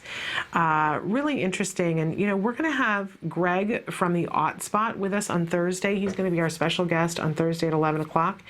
And the Spot is kind of like Facebook for autism, that it's a social network that's just parents and practitioners and teachers and people with autism meeting and talking about different topics. And I know he has shared with me before that there are a lot of teenagers and young adults on the spectrum that use the Spot. It might be a place to go for him to connect with people that eventually somebody could be a roommate. I don't know. But what's clear to us, all of us, I think at this point, is that there are so many people that are now starting to talk about this, that if we're at 1 in 88, and there are so many teenagers and young adults that are on the spectrum now, what's it going to be like in 10 years? And the services aren't there now, and we need to get moving to get them there now, or we're not going to be able to handle the influx of kids that are coming into adulthood on the spectrum. They need support. There are some places and some colleges, by the way, that have specific dorms that are just for kids on the spectrum, that they can get some extra support, but that they're given roommates. It's not a group home, but a specific dorm, so that sensory issues are taken into consideration. It's not as widespread as we would like, but something to look into. Okay, another person who says, with each age and stage, his or her needs will be different. It's so hard for our adult children, and that housing is a huge issue. Again, patience and understanding, another person says. Patience, understanding in school systems to actually want to help without having to fight for everything tooth and nail. And, it's one of those things that as a former teacher, I always like to remind everybody that 99% of the people who are in the school system, I think, are there, in my opinion, because they want to be, and they want to be helpful and useful. I will freely admit that there are people who should not be in the school system, who don't get it. And even among the people who would like to be able to help our kids, sometimes they're given directives from on high about funding and what can be afforded. I think that's the unfortunate thing, especially in this economy, that our children and what they need and what is appropriate for them could take a back seat, take second place to what we can afford is a crime, literally. But I hope for all of us that we can move off of that page as soon as possible. Another person, oh, how sweet is this? And a person who says, reassurance that I didn't replace him with the new baby. Make that new baby and being a new brother or sister as reinforcing as you possibly can. I have a friend who, her kids are not on the spectrum, but she had her first child, and her first child, I think, was 4 when she had her second child. But she had this build up to the baby coming about how she was going to get to be something special, that she was going to get to be a sister. She made a ribbon. I don't know how you do it. I'm not crafty like this. Emily would know. She made a ribbon that was made out of individual bows. And every day they would go together, and because she was learning cutting with scissors, so the pregnant mom and the little girl would go and they would cut, because she knew what day the baby was going to be born. She had a scheduled C. So they would cut one more ribbon off of this long stream of, which meant that the baby was that much closer to coming. And every day she got to exchange the ribbon for some small gift that was to get her ready to be a big sister. And then on the day that the baby arrived, she got to come to the hospital and she got a present from her new baby sister. And I just thought, how clever. And this is not an ABA mom, not an autism mom, but she made sure that being a sister was reinforcing, and she didn't just start on the day that the baby came. Now, you've already got the baby there, but you can still do things, think outside the box. How can you make that baby and being an older brother or sister the most reinforcing thing? And you might have to pull family members in to help you, but make that baby as reinforcing as possible. Another person who says, my young son needs more behavioral help. He's getting bigger. He's always been strong and tall. In a few more years, I'm in big trouble if I can't get more of his temper tantrums under control. That was always my fear. I used to look at my son who, now he's skinny and tall, but before he was tall and, really he was a robust little toddler. And I would think, my God, what am I going to do when he's 15? Heaven help me. I got to get these behaviors under control right now. It's the right attitude to have, because we can get these behaviors under control. Please write in and tell us what's stopping you from getting the behavior help. Is it funding? Is it access? Is there no ABA provider near you? Because, there is CARD learning and skills. Let's work that out and get you the help and support you need right now. Another person that says, a school system that won't keep suspending her and will acquire the resources she needs to succeed. We're not going to get to the rest of these because I want to take a minute to answer this one, and then we're going to have our guest blogger. But if your child is being suspended for behavior, stop today and in writing ask for an FBA, a functional behavior assessment, to be done by a BCBA, and put it in writing. Make sure that they received it, and say, I want you to figure out what the function of this challenging behavior is instead of just suspending her. And if you ask for it in writing, they've got to provide you with it, and then they have to come up with a behavior intervention plan that they have to uphold. None of our children should be suspended for behaviors. They just shouldn't. And if they're doing an FBA and they bring a BCBA in who has experience with autism and challenging behaviors, they should be able to come up with a behavior intervention plan which ends whatever the behavior is that is causing the suspension. And if they can't do it, if they can't uphold their BIP, then they have to provide you with services that will uphold it. So don't let them suspend your children. Ask for that FBA by a BCBA today in writing. Okay, there's more, but we can't get to them. We are going to take a break, and we're going to be joined by Sharon Fuentes. She is the author of the blog Mama's Turn Now, and she has written, I want to bring up the actual title of it because I want to get it right, A Letter to the Mother Who Rolled Her Eyes at My Son. And we're going to hear from her in just a minute, so stick with us.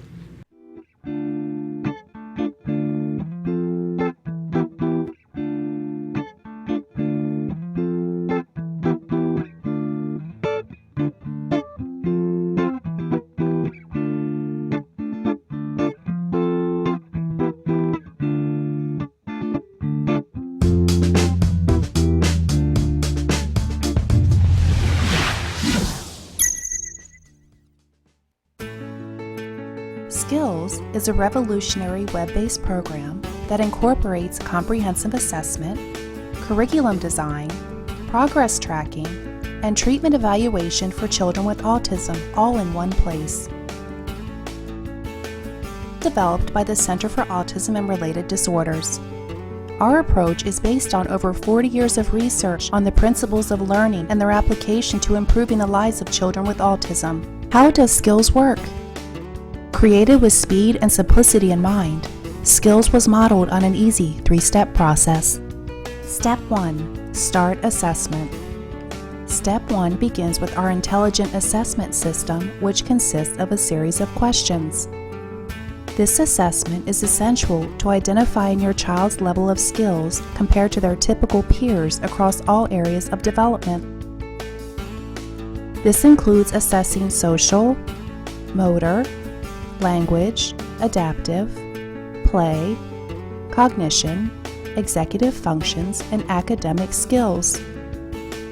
Every skill has an assigned age which indicates when the skill emerges during typical development. This means that each child is automatically presented only with lessons that are relevant to his or her age.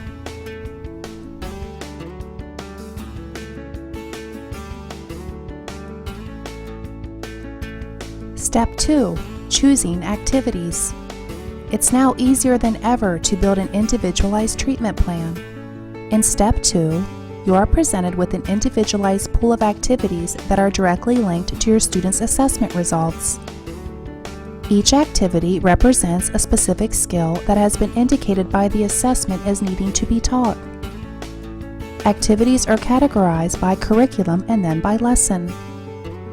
There are 3 main types of skills: building blocks, fundamental, and expansion skills. Fundamental skills are necessary for successful everyday functioning. Building blocks are prerequisites to a fundamental skill. Expansion skills are non-essential skills, but may provide further enrichment in certain areas. After reviewing the activities available to you, you can quickly add your chosen activities to the treatment plan by simply checking the box and clicking the button. Step 3. Start treatment. Once you have selected and added the activities you want, you are ready to begin teaching. Skills provide you with all the tools necessary to design and manage an effective curriculum plan, such as printable activity guides that are customizable by the teacher, supplemental teaching aids including printable data sheets, teaching guides, visual aids, worksheets, and tracking forms, detailed IEP goals and benchmarks for each activity, brief and visually appealing video tutorials, a variety of treatment progress and clinical timeline charts, and lots more. And since Skills is completely web-based, everything you need is available 24 hours a day, 7 days a week, in one easy-to-access location. Skills users even benefit from unlimited access to a support community where they can ask questions and share ideas with a skills expert. Skills is always with you.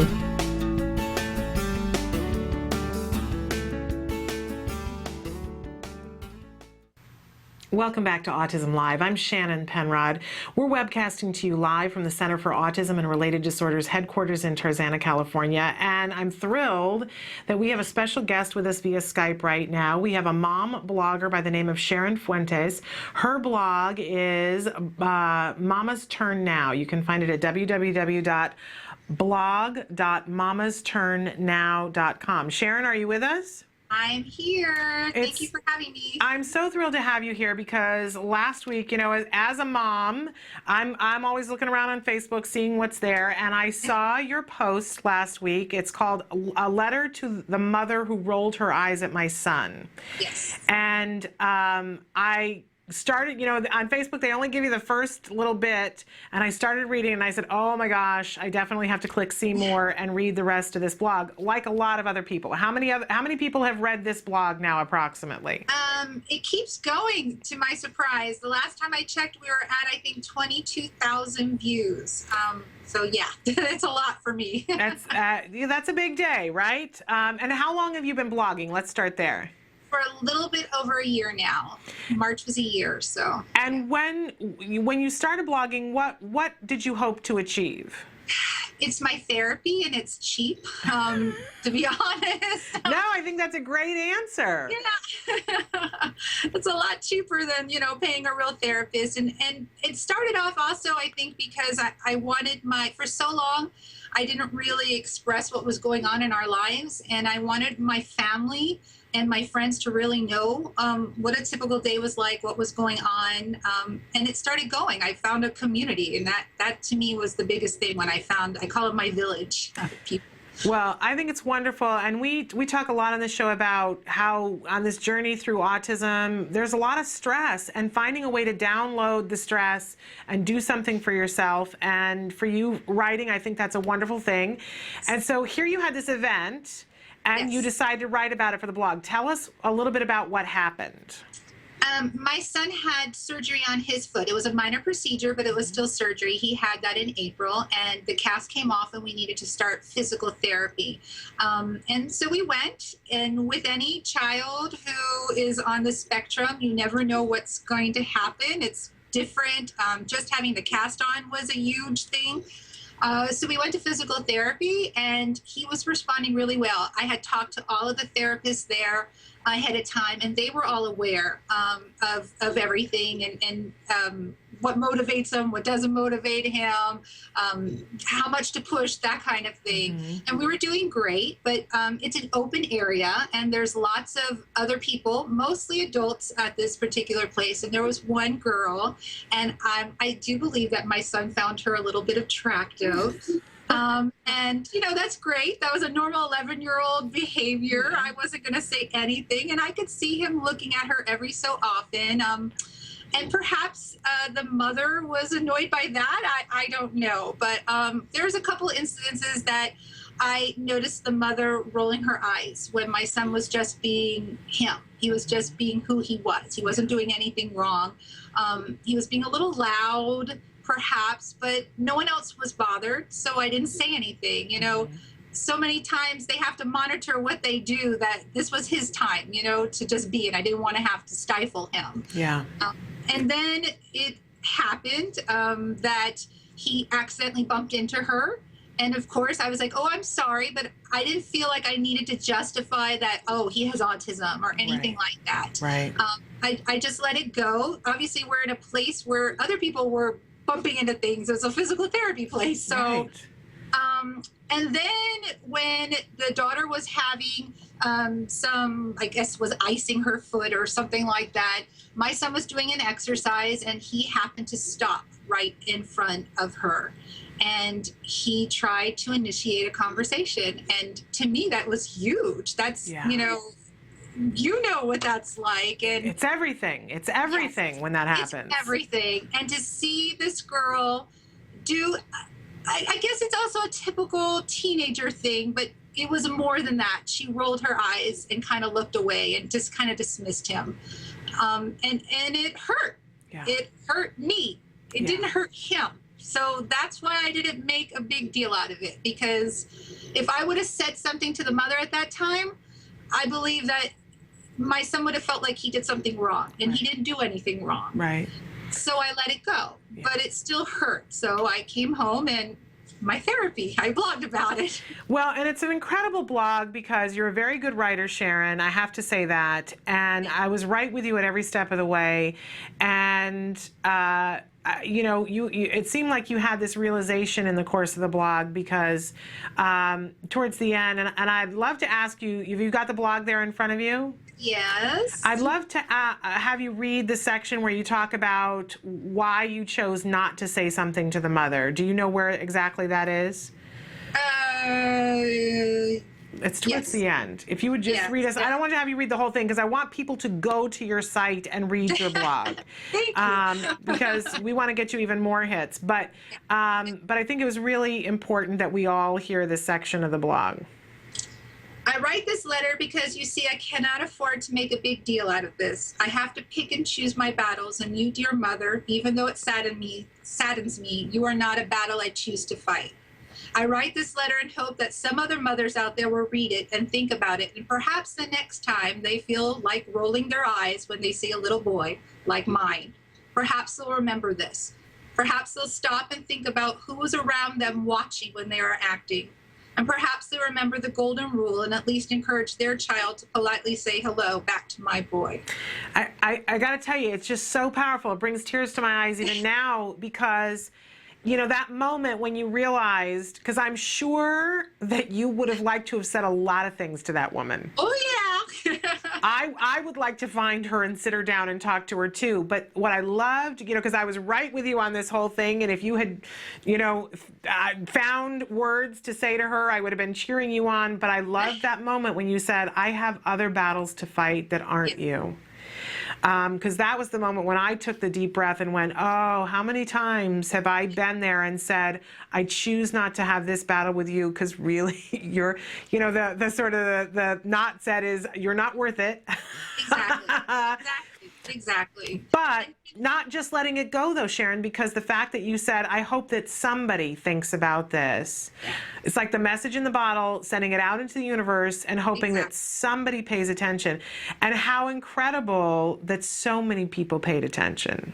And that actually, I get chills just as you said that, because and it's not just, it's good and it's bad. It's bad because the response I got was how many other people could relate to this. Yeah. And that's kind of sad, that we're all in this together, and that we don't live in the world that I dream of, that is full of compassion and empathy, or at least tolerance. And that's sad, that we have that. But I still hope.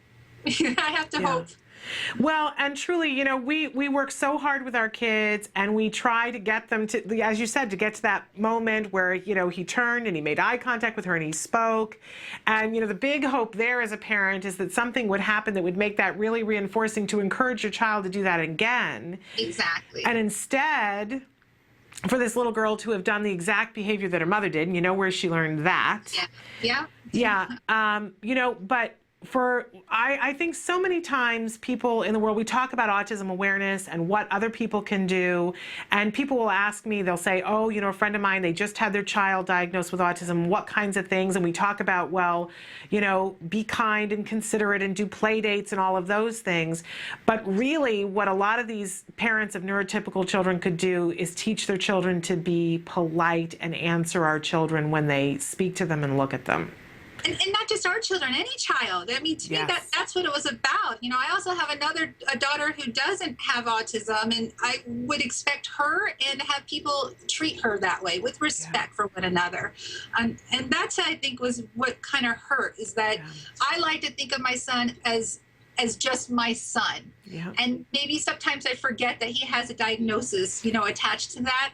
And when it's in a moment like that, it kind of like brings it back to you. And I think that's what makes it kind of bitter, Absolutely. And for them both to have dismissed him. Yes. It's just so very hurtful. So, and you've been bombarded with people with their stories of these kinds of things happening to them? Yes, a lot of them. And not just the rolling of the eyes, the stories that I've been hearing of my son was at the ball pit in McDonald's and maybe being a little loud, but then someone made a comment such as, why are you letting him play with the normal kids? That one, that I don't think I would have been as gracious if someone would have said that to my son. I'll tell you that. Mama Bear claws would have come out there. Yes, absolutely. So that brings me to, you had all this response. Have you, whenever you get that many people responding, I'm sure that there are some people who are critical. Were there people who were saying to you that you didn't handle it correctly? Yes. Today, actually, my husband would witness my little meltdown that I had because I was kind of hurt by some of the response and saying that I was being judgmental, and that I think what also was the fact that they were saying that I was walking, I was walking the walk, I wasn't talking the talk, kind of thing. That here, if we want things to change, then I should have confronted the mother. And that's fine. And those people have a right to what they want to believe. And a different situation, I might have confronted her. But at that particular moment, if I would have said something, my son was watching and he would have felt like he did something wrong, that I had to defend him, or he did something. And I wasn't going to go there. It wasn't, I couldn't do that to him, Well, I got to tell you, I think all of our kids are different, all of our circumstances are different, and we're all in different situations and every day. And I'm sorry if people were critical. What I'd like to say is that they had something that they were working on, but you are entitled to deal with things in a way that's appropriate for your child. And I think you did a great job of doing exactly that. And I hope that this just gets more attention for your writing, because one of the things is we started to email back and forth, and you said you were a little bit surprised and shocked by how much attention this got. Yes. I'm not, because there's such a truth there that hit all of us. I think all of us have been in that moment in some way, shape, or form, and felt that anger, and also felt that thing of, I don't have time to deal with this. Right. Or the energy. And also maybe the anguish about, and I shouldn't have to. Right. But it's a bitter little pill. But I appreciate the candor with which, and in looking at your other blogs, that you have a wonderful sense of humor. Thank you. I'm loving this birthday party for a dog, really. You've got some great things in here, in your blog. So I want to encourage everybody to see you at www.blog.mamas, plural, turn now. And are you also on Facebook, Sharon? I am. It's same thing. Mama's Turn Now is my Facebook. Yeah. Okay. So, and the blog posts show up there as well? Yes, they do. And they can Twitter me too. That's the same thing. Mama's Turn Now. Awesome. Well, we hope we get you a lot of positive attention. Unfortunately, with attention, there's always a smidge of the negative, but I hope that you don't take it personally. You know what? We have an autism child. You can't really, Dania. Yeah. you get thicker skin, so, Yeah. Unfortunately, it's one of those things that comes with the territory. But Sharon, I'm so happy to meet you in this way. I want to be a part of your community, and I hope you want to be a part of my community. Thank you. Yes, definitely. Thank you for having me. No, so thrilled to have you here. Remind everybody, blog.mamasturnedoutnow. Check Sharon's blog out. I think you'll really enjoy it. And Sharon, we'll check back with you at some point. Maybe have you on the show again. That sounds great. Thank you. I would love to. Thank you so much. Have a wonderful day. You too. Bye-bye.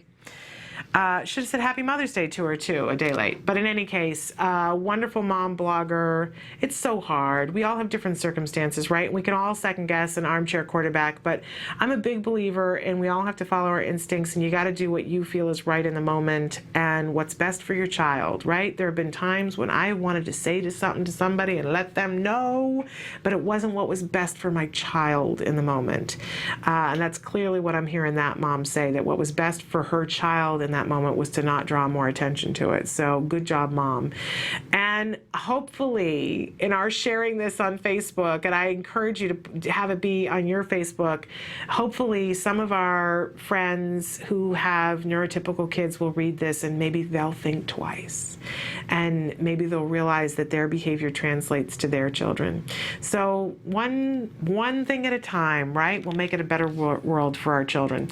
Let's take a break, and when we come back, I'm trying to think, we have a language tip on prepositions, teaching prepositions, so you won't want to miss that. Stick with us. Back in a minute.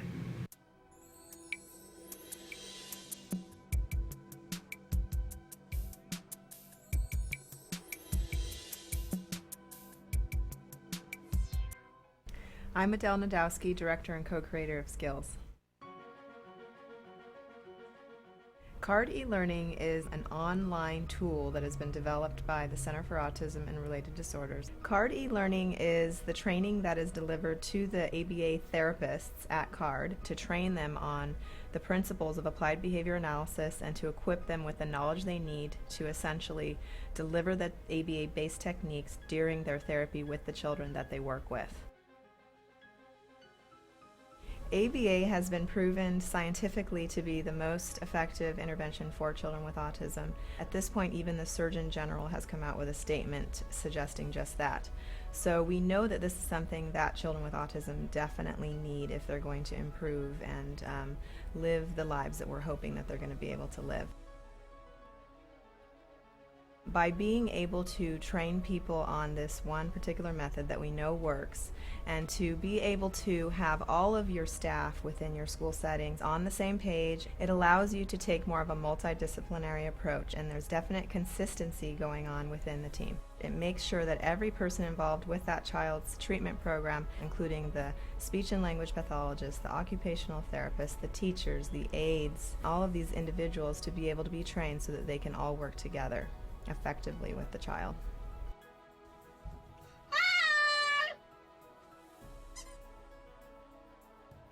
Parents that are using CARD e-learning can use it either to train themselves, and then after having done that they can implement different techniques with their child in order to teach new skills. But oftentimes parents might also be working either with an ABA provider, with a school, or they may have even hired their own therapist to deliver the intervention techniques. So CARD e-learning can be used either to collaborate with your school. It can also be used to train the therapists that are coming to the home of the parents, or it can also be shared with the ABA provider so that that provider can find out about it and perhaps implement it within their organization and train their staff. You can also do reporting for your organization. So you can actually look and find out which teachers are progressing, what their quiz scores are, and actually we can give you reports as well that will help you to compare the different teachers and their performances. CARD e-learning is really, really simple to use. You can log on to this as long as you have a computer, that's all you need, and an internet connection. And you can work on it any time of the day, anywhere that you're at. When you log on, you realize that right away. First of all, on the top of the page, there's a navigational tutorial. It's a how to use this page button. Simply by watching that video, it'll all kind of unfold in front of you, and it becomes extremely self-explanatory. CARD e-learning has 9 modules, and you can basically go through those at your own pace. You're going to be watching videos that are kind of like a storyboard with narration, but in addition to that, there's many different video clips of therapists actually implementing the techniques that are being described within the storyboard that you can also watch. And then of course you're able to pause, you're able to type notes right directly underneath the video that you're watching. You can save your notes, you can review them, and between each module you do take a quiz. And once you pass that quiz, you can go on to the next module. And then after you complete all of them, you have a final exam. And by completing the final exam and passing with a score of 85% or better, you will be given a certificate of completion. Let me show you how easy it is to use CARD e-learning. Welcome back to Autism Live. I'm Shannon Penrod. We're webcasting to you live from the Center for Autism and Related Disorders headquarters in Tarzana, California. We just had a wonderful interview with a mom blogger. We had our stress tip earlier today, and it was about separating what you can do and what you can't do, and coming to some sort of peace with that and really getting involved in what you can do, which is pretty much what this mom did. You didn't have the ability in the moment to change the way this mom and this daughter were reacting, but she could write about it and maybe bring some enlightenment to it, and boy, howdy did she. So a wonderful, wonderful thing. But one of the other stress tips that we frequently talk about is being able to find some sort of outlet for when you have your anger and when you have your grief, because we know it's going to come, right? And that writing for some people is a great way to do that, and blogging can be very gratifying. So kudos to that mom, Sharon Fuentes, author of the blog Mama's Turn Now. You can find her on Facebook or her blog, blog.mamasturnnow.com. So I hope you'll check that out. I promised you a language tip, which we always do on Monday at about this time. And today I want to talk about prepositions. Oh, prepositions. This is something that's really difficult to teach, but it's not impossible. It just requires a great deal of patience. You know, we had Dr. Jonathan Tarbox in the studio with us on Friday. Wonderful, skilled professional, the head of research and development here at the Center for Autism and Related Disorders. And he was talking about the fact that when we want to teach our kids on the spectrum, that it requires us to be even more patient than we thought we were going to have to be, and give even more opportunities than we thought we were going to have to give. Well, that's certainly going to be true when teaching prepositions. And there are a great deal of prerequisites that our children have to have on board before we start to teach prepositions. But as with anything else, when we teach them, we want to make sure that it's reinforcing. And we're going to show a video in a little while, probably, I would imagine, with Sue Cho, where because she's the queen of teaching language. My goodness, she's amazing. And she has some really interesting things to say about prepositions. But I just want to do a quick little tip about teaching prepositions. If we're making it reinforcing for children, that we're going to start to work on this in a whole bunch of different ways, right? And we want to make sure that whatever we're using for to demonstrate prepositions are things that are reinforcing, because that's going to help our child to be excited to learn more about it. One of the things, and by the way, there are extensive extensive lessons and skills that give you teaching points and give you exemplars, ways to teach it, and give you really succinct tips about how to teach prepositions in the skills program. But some of the things that I would add to that, and I think that actually are in there as well, one of the best books that there is for teaching prepositions is Go Dog Go, which is a Theodor Geisel book, right? It's that very Seussian kind of thing. It was my favorite book to read as a child, and so it was always the book when other people were having children. I always got them Go Dog Go because I loved it as a child. They have the dog party at the end. It's very reinforcing if a child likes dogs. And so I already possessed the book because it was my favorite book when we had a child. So it was one of the first books that I was reading to him, and I will be honest with you that I didn't really focus on the fact that it teaches prepositions, but in fact that is what that dog does. that book. It says, the dog is up, the dog is down, the dog is in, the dog is out, the dog is on. Those are all prepositions, right? So it's on top, it's beneath, it's under, it's beside, it's next to, it teaching all of those different words. And what better way, and teaches some colors as well. The blue dog is up, the black dog is down, the red dog is in, and there's not an orange dog, but the green dog is on top of, right? So really, really exciting to start by reading that book to your child. And as you progress and as you're working on the lessons, use that as a natural environment thing and asking them, where is the dog? The dog is in, making it really reinforcing, tickling, hopefully finding that really reinforcing time. It's very important, and when we watch the video with Sue Cho, you'll see exactly what I'm talking about, but perspective has to be taken into consideration with prepositions. So not only are we just working on prepositions, but we're getting our child ready to start to deal with perspective and sensory perspective taking, because I'll hold them in my hand. I have here my phone and I have a stapler. And so if I'm having the phone be here and I have the stapler here, for me, the phone is in front of the stapler, but for you, the stapler is in front of the phone. So be very mindful as you're teaching your child. One of the pitfalls when you're teaching is if you're not mindful of their perspective, okay? Because you want to make sure that you're teaching them the proper, not from your perspective, but from their perspective. And as you do that later on, as they get more advanced in perspective taking, you can, after they've learned prepositions, you can say, okay, well, where is the phone for you? And where is the phone for mom?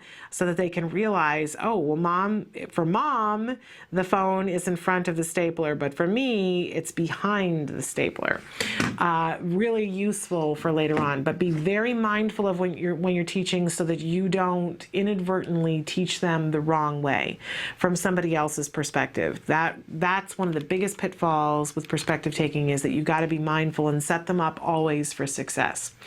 In any case, that's our language tip for today. I highly recommend, though, get Go Dog Go as the thing that you work on even before you start the preposition lessons. It can be very reinforcing. And obviously, for most children, unless they find a stapler, reinforcing, and a lot of them will find your phone reinforcing, but make sure that all the stimuli that you're using are things that are very reinforcing. If they're really into Legos, you're using Legos. If they're really into Thomas the Train, use Thomas the Train. Eventually, you want to mix it up, but when you're starting, make sure that it's something they really love. Okay, let's take a break, and when we come back, we're going to do the myth of the day. Stick with us.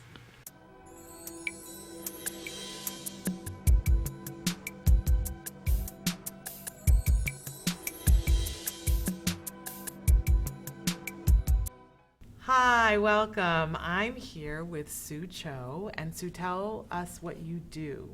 I'm a senior clinical supervisor, and so I provide supervision to children in some of our clinics, and I also am a trainer for CARD, and so I provide training for all the supervisors that are either learning to be a supervisor or are current supervisors, and I also provide workshop services to children all over the U.S., Caribbean, Europe, South Africa, and Asia. Very cool.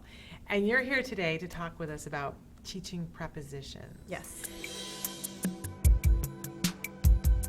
Help us to know how we can teach this. Okay, so when you're teaching prepositions, there are a variety of ways that you can teach it. When you're teaching your first several targets, you want to make sure whatever you teach has a distinct front and a distinct back. Probably go with simpler and then more complex when you're teaching your beginning targets. One way you can do it is always have the same item to use as your reference point. You can also do it where you're constantly changing your reference point. So maybe within a sitting I decide now I'm going to use a truck, or I'm going to use a box, or I'm going to use a chair. But that also depends on how flexible the child you're teaching is with learning with multiple items. This lesson is actually a little more on the abstract side. So if you find that your child's having difficulty with lessons maybe such as attributes, that you may want to start off where you use multiple objects as your reference point. So I use a helmet, I use a chair, I use a car, but I never turn the position of the item. Right. And so once they learn if the item is in the same position where the object goes, then you can start turning your item or putting the child in a different position in relationship to the item. So you start with receptive, though, where you're asking them to do it. They're not having to say anything, they just have to demonstrate their knowledge of it. Then how do you teach the expressive? How and when? So what we do is then we'd probably work on manding so that the child can request for the position. Let's say the child wants a particular color, but we're not working on colors. We're actually trying to work on prepositions. So I have a yellow block on the top. I have 2 white cars, but maybe there's a slight distinction, and they want the one that's in front of the helmet. So then they would have to say in front. So then they get the one that's in front. Okay. Okay. Great. Or when you're asking about tacting, at first I start off and I say, where is the block? Okay. And the child says, on top. I have some children that actually have a really hard time learning it receptively. I try to make them motivated to ask for a position then. And how do you motivate them to ask for the position? You want to put things there that you know that they like. It seems like one of the keys to this is having really preferred items to do the exercises with. Definitely, definitely. Because they're more likely to pay attention too then. Welcome back. I'm trying to get work done here. You caught me in an off moment. But we're here at the Center for Autism and Related Disorders. We're talking about different things that we can do to be more effective, more efficient with our children on the autism spectrum. But I always on Mondays like to, and from time to time throughout the week as well, dispel myths. Because let's face it, around autism, there are always myths, right? And one myth that's been sort of kicking my can a little bit is this whole idea of the window. And it's something that we hear a lot about and we talk a lot about. We know that it's really important to get our children diagnosed as early as possible, right? I think if anybody who doesn't really understand that at this point, it's heartbreaking to me, because I think there's enough information out there about that. It's important for us to start intervention as early as possible. I don't think that everybody completely gets that it does make a difference in our potentials of outcomes, in so much as that the longer we wait, the further behind the child gets, which means we have that much more to catch up on. Not that the child can't catch up. Nobody is saying that, but you're reducing your odds statistically because you've got that much more to do, that much more work to accomplish. So if you've got a child who's 8 years old and is functioning on a 3-year-old level, there's 5 years to catch up. Whereas if you get a child at 18 months and they're 3 months behind, you only have to catch up 3 months and then stay on target, right? Because that 8-year-old has 8-year-old skills to work on, but they also have 3-year-old skills skills to work on. And so when they're 9 and they've caught up to 4-year-old skills, well, now they're missing the 9-year-old skills while they're working on the 4. You see what I'm saying? So it's important to get there as early as possible because we're going to have better odds of getting the child caught up.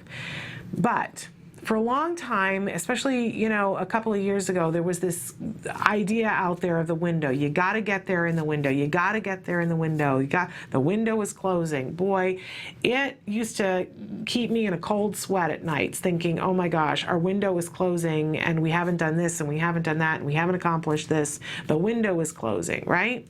I want to make sure that everybody knows, because at least 3 times last week I heard from parents who said, well, we're not doing ABA, but my child is older. That window is gone. ABA is only effective in that window. That is incorrect. That is absolutely incorrect. That's a horrible use of the whole window. The concept of the window really was to propel us to get there as soon as possible because we don't want to get further behind.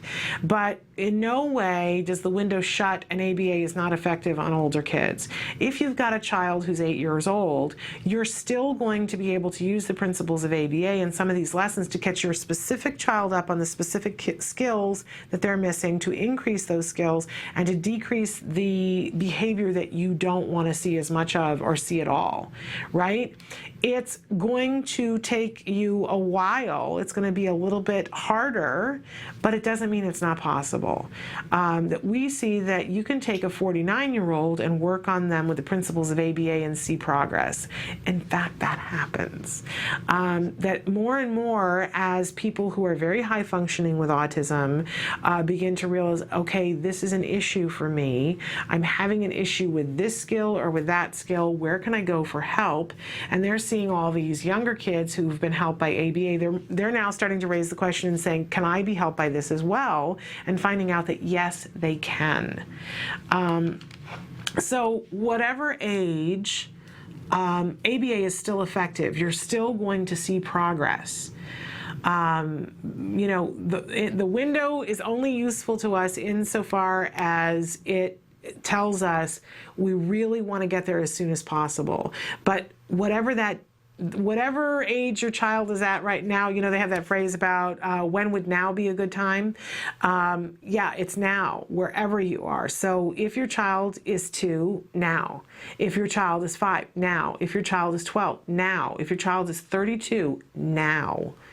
And if you're watching this show and you're somebody who is 24 and you're seeing that, your life is fine, but you're having trouble dealing with some social aspects, now is a good time for you too. And you can make that choice for yourself.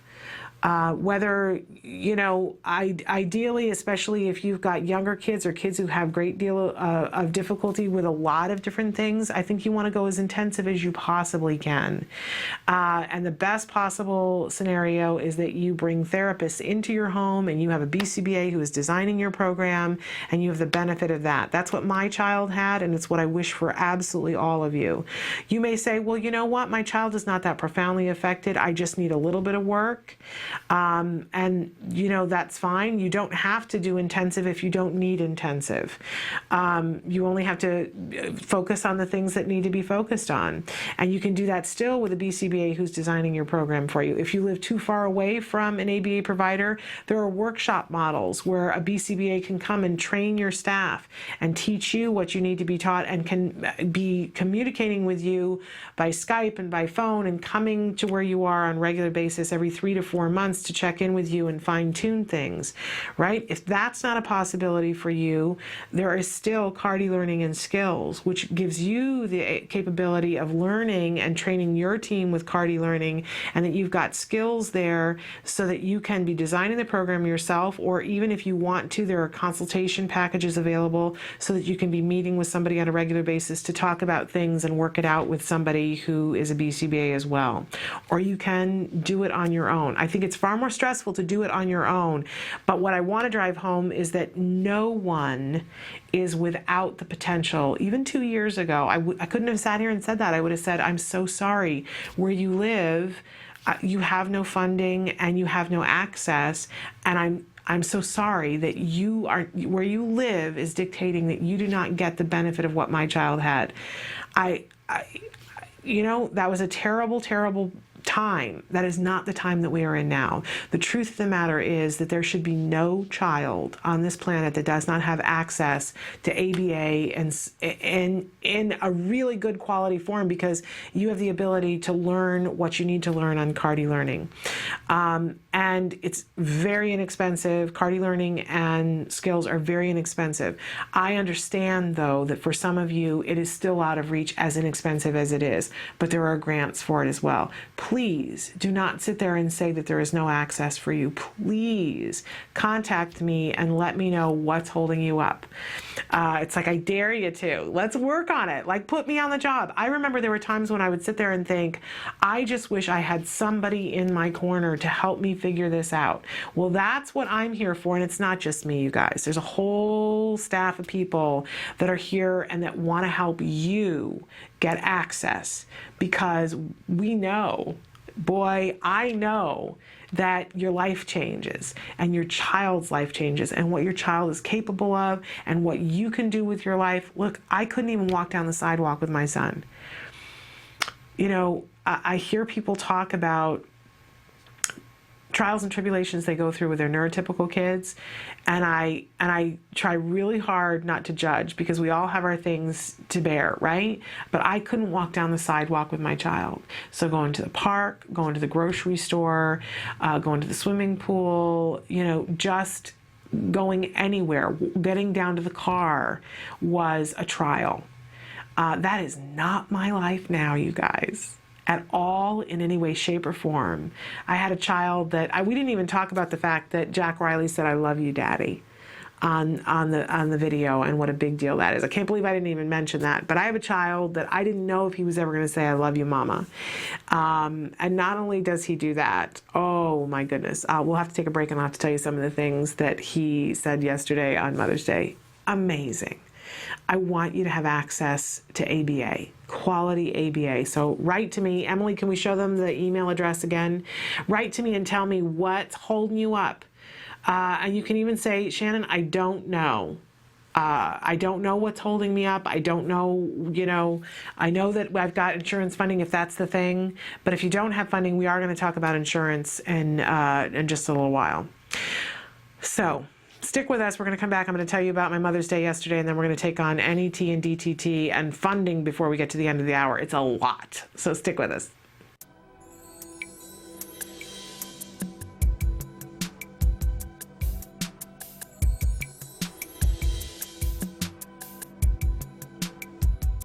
Welcome. We're here with Cecilia Knight. She is the Director of Training for the Center for Autism and Related Disorders. So it's a rare treat to have her here. And right now I want to talk about self-stimulatory behavior.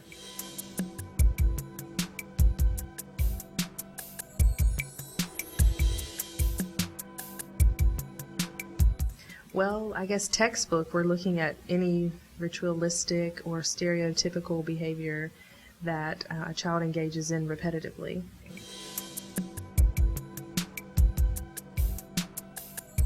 The thought is the more appropriate replacement behaviors that we teach, the more those items become more reinforcing and give the child access to whether it's visual stimulation or auditory stimulation or tactile stimulation.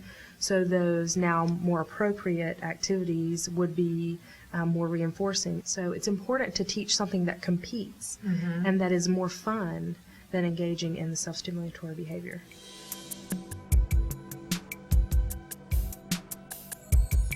All self-stimulatory behavior is automatically reinforced, meaning the behavior itself feels good for whatever reason. I have no visual stimulation, so I flap my hand in front of my eye and now I have visual stimulation.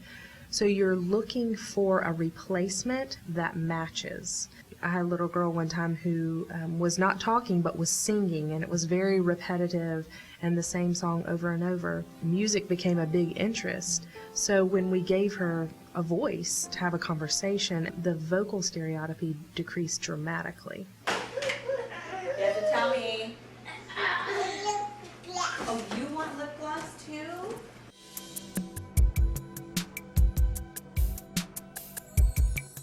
Do you find that sometimes parents are hesitant or resistant to replacing a self-stimulatory behavior? Yes. It's very difficult to always be looking out for that self-stimulatory behavior.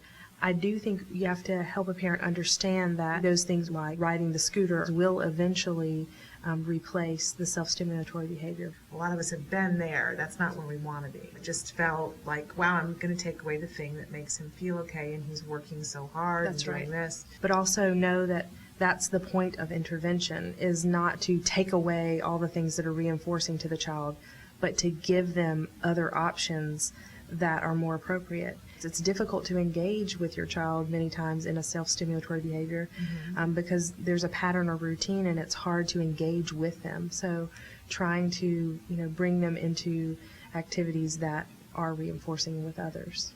Where did they go? Oh, nice job. He needs a nose, too. Where does his nose go? What else? What else does he need? This is my potato. Welcome back to Autism Live. There's nothing better than babies' feet, are there?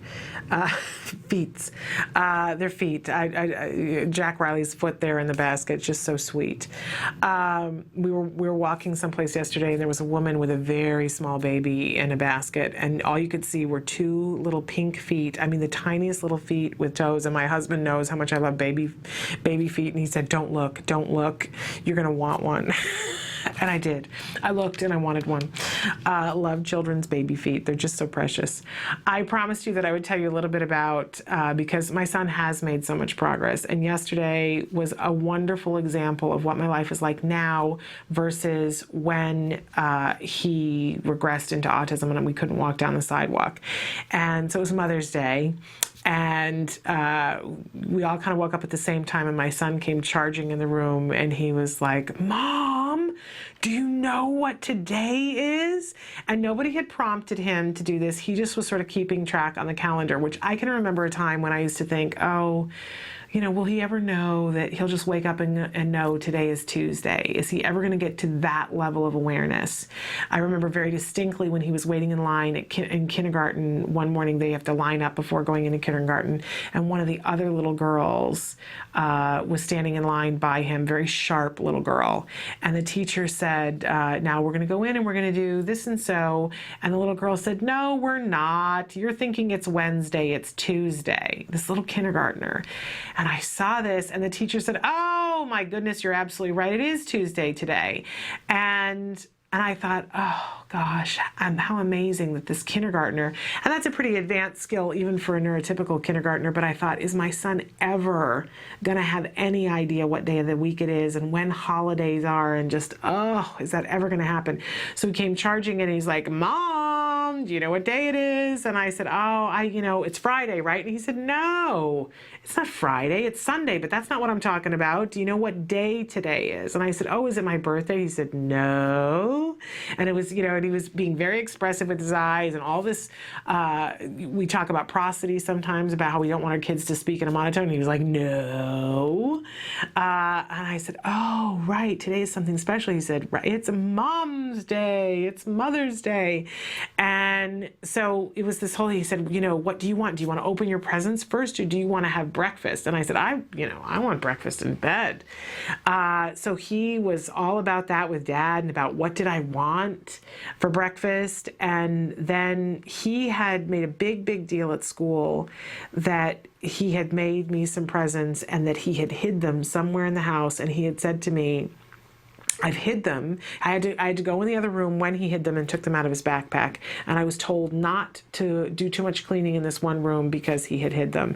And I'll tell you what, I was more interested to know where he hid them than what they were, because I just found it interesting that he was thinking, and because he said to me, I said, "Don't you think I'm going to come across them?" And he goes, "No, I hid them in places that you don't normally look." So all week long, I was dying to know, where do I not look, And so he went and got his presents, and we had that whole, and they're very sweet. And one of them was, it was supposed to look like a flower box. It was all made from construction paper, and it had 3 flowers sticking out of it. And then we had a whole big discussion about how, and he'd written me a card and wrote a whole paragraph on it. And he said each in the card, and he told me about it too, that each one of the flowers stood for each one of us, that I was the tulip, and there was a reason why I was blue and that I was a tulip, because that went with me, and that Daddy was the rose. And there was a whole discussion about how it had thorns on it, and Daddy's like, I have thorns? Why do I have thorns? And he had a reason for it. He was like, no, because my husband does voiceover sometimes, and in particular for one video game, my husband is the voice of Sub-Zero, which is pretty graphic, and my son is not allowed to play that at all. But he was like, no, Dad, because you do all those violent games, so I put a bloody thorn on your rose. Really, I mean, very advanced thinking, right? And then there was another flower that represented the dog that we have, that's such a difficult, we have challenging behavior from a dog. Of course, I would pick a dog that had challenging behavior issues. And I say to you guys all the time, you know, don't give up, and that it's just behavior, and that sometimes you got to find the right person. And I'm having to walk that talk with the dog, and we're going to the new dog trainer tonight who swears that he can handle any challenging behavior. Because I had three trainers who said I can't work with your dog. Reminded me of early days of autism. In any case, so there was, and I don't remember what it was with the flower, but there was something that symbolized the fact that, you know, that she's having a hard time. And so that was great. And so he was sitting there on the edge of the bed, and he was showing me his gifts, and I was thanking him and saying how much they meant to me, and what a great job he did, all these different things. He says, and there's more. And I said, oh, okay, well, by this time, you know, I had breakfast and I was eating breakfast. I said, well, let's wait and I'll get up. And it was this whole thing. He says, you're not going to believe it. And just the eye contact that he was making, and he was being so descriptive. He says, I can't tell you because it's a surprise, but, you know, there's more. And it was just, my husband and I were cracking up, and because he was being so expressive. And at one point I said, okay, you know, is it something that's really fabulous? And he said, yeah, I think you're really going to like it. And I said, well, is it something you would like? And he said, no, it wouldn't be a good gift for me, but I think you're really going to like it. And I just got emotional, and I hugged him. And, you know, he's so funny because he asks questions now. If he says something and we laugh, he'll say, why was that funny? I want to know why exactly that was funny. But I hugged him, and he said, I know I did something right. What did I do that was right? And I said, we had a whole discussion about, and we frequently talk about perspective taking, and I said, that's so good that you know, because even a couple of years ago, if I would say, you know, it's Mother's Day, what are you going to get me for Mother's Day? He'd say, I'm going to get you some Legos. And I would go, really? You know, do you think that's what Mommy really would want as a gift, or is that what you want as a gift? And we'd have that whole conversation. And, you know, he was like, no, you're going to like this. Wouldn't be what I would want, but I think it's what you, and of course I did like it. So it was a wonderful thing. But that's where I'm at now. And when I think about where we were in the beginning, oh, you guys, this is why I want so badly for all of you to have access to quality ABA therapy, because that's what can happen. Our kids are all different. Their outcomes are all different. There are kids that are Jem's exact age that had started ABA at the same time, and they've long been recovered, didn't need as much therapy as Jem needed, and Jem's still catching up on some things, right? It's all different. But progress for everybody. It's so worth it. All right, we have to take a break. When we come back, we're going to talk about our NET tip, natural environment training, playing with our kids. Stick with us.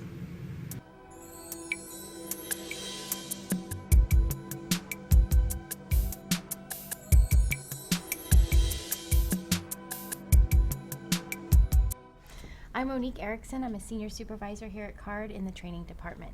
What are some things we should take into consideration when we're working with school-age children? I think when you're looking at school-age children, what you need to consider is, one, that they're in school all day. They're school-age. So what that means to us is that they're going to be tired by the time they get home. They're having a full day of hopefully demands being placed on them so that they're learning in that environment. But by the time they're home, you know, they've had pretty good full day at that point already. So you're looking at catching them at the end of their day, the tail end. So I think that's a really big consideration when you're looking at realistically how much time can you get into that day, what can you expect from them at that hour of the day, and so forth. Realistically, how long can they work? When you're looking at how long the school-age kids can work, you just remember their day. They've already had a full day, and so you're probably getting them later in the afternoon, maybe 3 o'clock, maybe 4 o'clock, going to, you're maybe getting a couple hours in, maybe going till 6 or so. So you need to take that into consideration. They've had a long day. How long they can work really depends on that child and engaging, when do they start to lose focus? When I've given them breaks and they really can't refocus. That by 5:30 they're done, and it's too difficult, or it's not really effective anymore to move forward later into the evening. So I think that, again, looking at the child as an individual and just gauging how long can they go. It's not going to be, you're not going to be getting 4 hours in after a long school day. That's too much to expect. How often should we give a school-age child a break, and how long of a break should it be? Just by the unfortunate nature of the day, you're running out of time, so there isn't a really big gap between them getting home typically and when you can get that last stretch of that teaching time in. So you want to give them a break. You may have to get started sooner than, maybe they could use a longer break, but there really isn't time to allow for that. A good way to do that is just kind of ease into your session. So maybe start with those lighter lessons that you might have.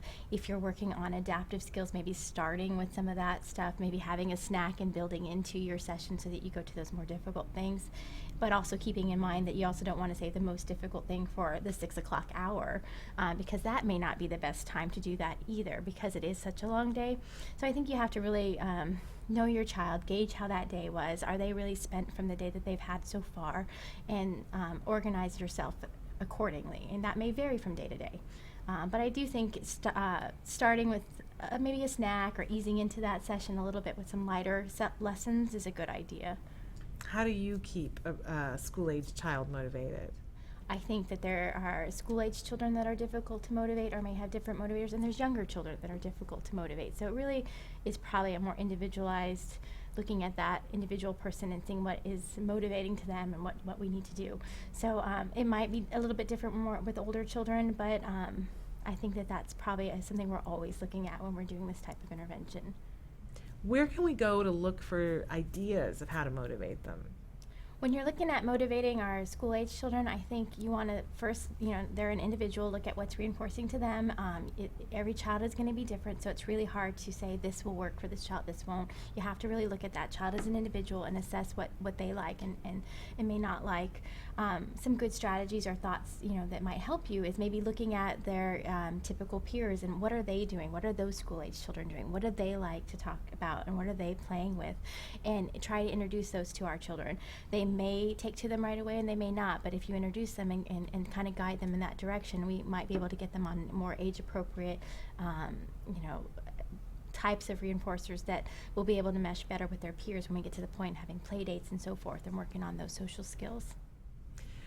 And what should our expectations be of working with a school-age child?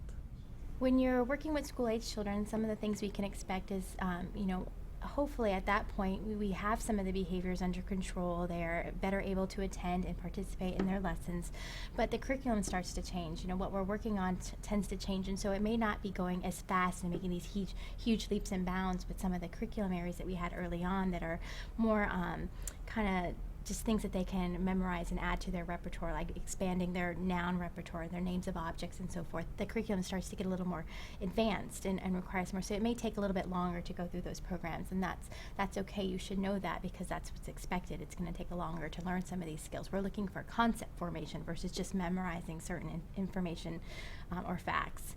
So I think that that's one thing you can expect. May not go as fast, but that's okay. That's how it is moving through the curriculum.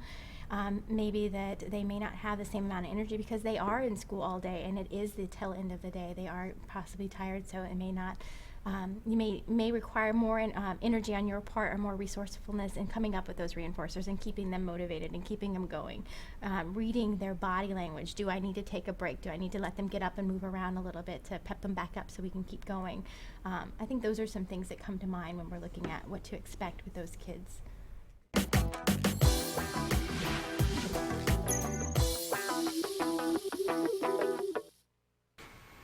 Welcome back to Autism Live. I'm Shannon Penrod, and our NET tip today, we always try to give you an NET tip on Mondays, is having to do with playing with our kids. NET stands for Natural Environment Training. We talked about this a little bit earlier. I'm laughing because I didn't realize what the episode about the A word was going to be, but it really goes hand in hand with what I wanted to talk about today. That when we do NET, it's we're trying to work on things within the natural environment, but NET is very child-driven. We're going to be paying attention to things that the child wants to do, which is not to say, and we talked about this a little bit last week, which is not to say that we can't get in there and guide things a little bit. But I think it's really important that even before we start to work with our kids or have anybody else work with our kids on anything that where we want to see results, to get some sort of rapport going with a child. And the way that we're going to achieve that is by playing with them and by letting them tell us what they want to do. So much of what we do with our kids, if we're doing ABA and quality ABA, we know that in order for any behavior to be maintained, it has to be reinforcing, right? So how do we know what's reinforcing? Yeah, we do the preference assessment. But even before we do when we do the preference assessment, we sit down 3 or 4 things in front of the child and see which thing they're going to grab. But we have to know which 4 things to set down, right? In the hopes that we're going to get something that's really powerful, because we don't want it to be something that's kind of right? So we need to get to know the child. And if you're having somebody come in to work with your child and you're training a team of people, make sure that you allot for time to get to know the child without jumping into programs and lessons. You really have to gain trust and rapport and we're not ready to work on programs until the child is thrilled to see you. Now, as a parent, maybe your child is thrilled to see you, but if your child is not great at play skills, it may be that your child is thrilled to see you because it's mealtime, or your child is thrilled to see you so that you give them some sort of sensory stimulus. That's not a bad thing, but we also need to have your child enjoy interaction with you. And the quickest way that we can get to that I'm aware of, and we'll have experts that will come in and talk about different things, but a quick, easy way that I'm aware of is by playing with your child in a way that they enjoy playing. And it may be that right now your child plays in a way that is not productive and it's hard to interact with them. So that's going to be one of the things that you're working on hand in hand as you step through those things. We've seen today the pictures of the children who are stimming when they're playing, and so it makes it hard for them to interact, that they're laying down on their side and looking at the wheels of the train instead of sitting up where there's the possibility of making eye contact, right?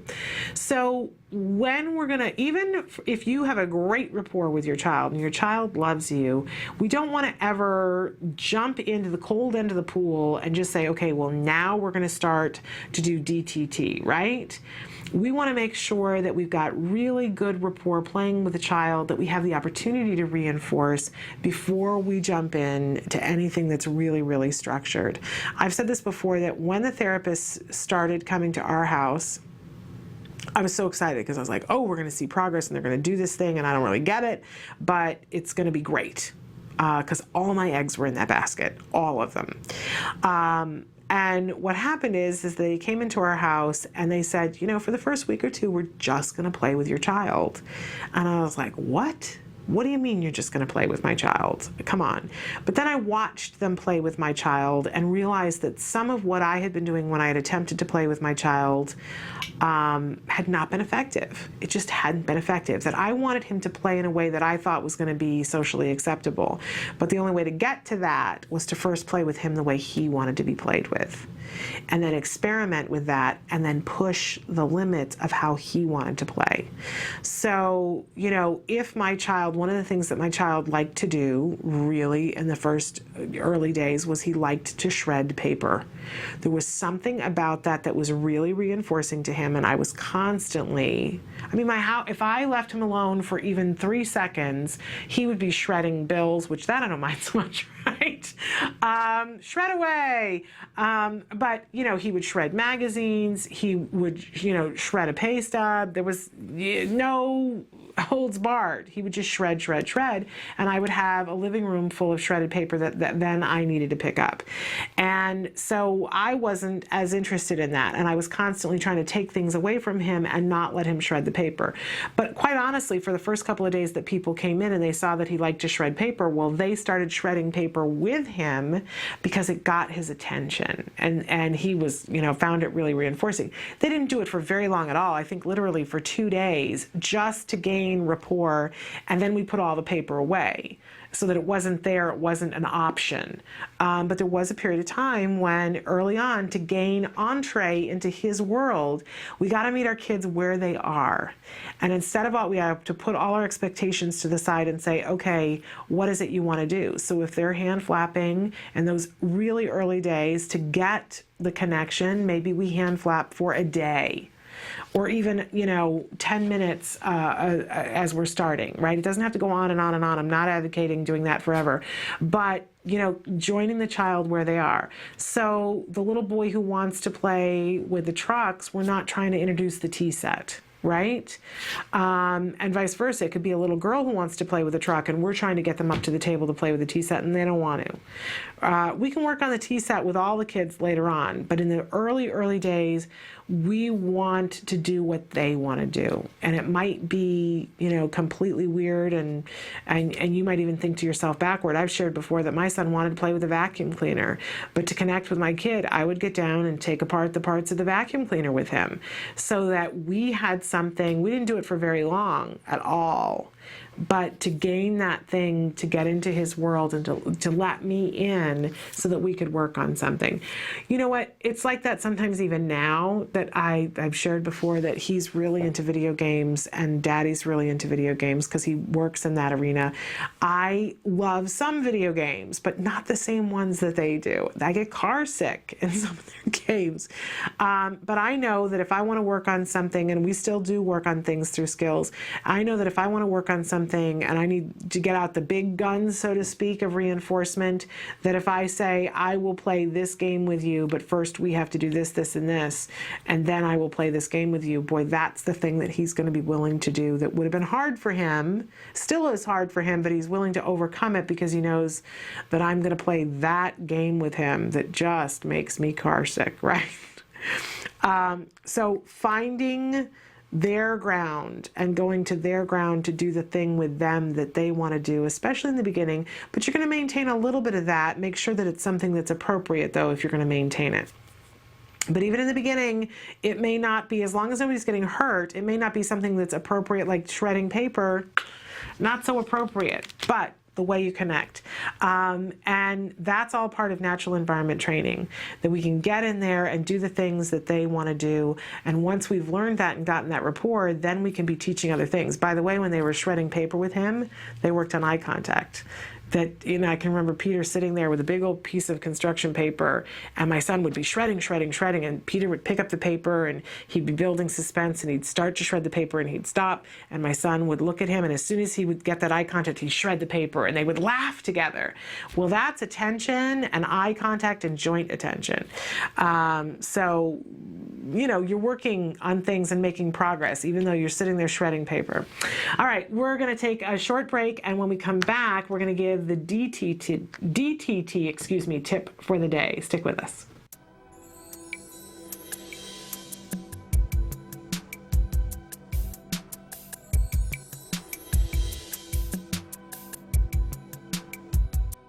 I'm here today with Sarah Cho, who is the managing supervisor of CARD Fresno. And she's a wonderful resource, and today we're going to be talking with her about using assisted technology.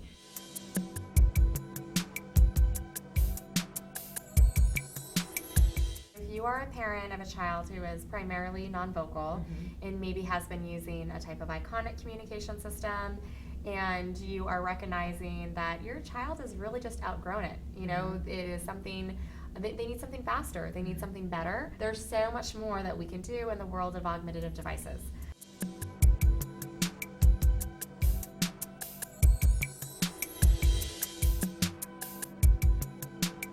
I am a huge fan of using augmentative device programs on cell phones and also on iPads. As you and I were chatting, we had just downloaded a really simple tap to talk program. So for this one, all a child would need to be able to do is just tap on what they wanted. I want a drink. And then that immediately pulls up a screen where there's water, juice, milk, soda, and smoothie. So maybe the child just wanted a drink of their water. Water, please. And it's that simple.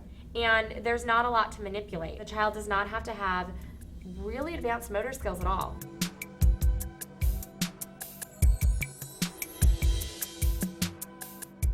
We're seeing more and more organizations advocating getting an iPad because of all those features. But it's not just for kids who are non-vocal. We have a lot of kids, who have significant impairment in their sensory regulation. They really are seeking visual input, auditory input, tactile input. And if they're learning to appropriately play with a cell phone or with an iPad or with a computer, it provides those levels of appropriate sensory stimulation. So you're getting appropriate sensory, hopefully leading to a decrease in some of those repetitive behaviors, and you're teaching age-appropriate play skills.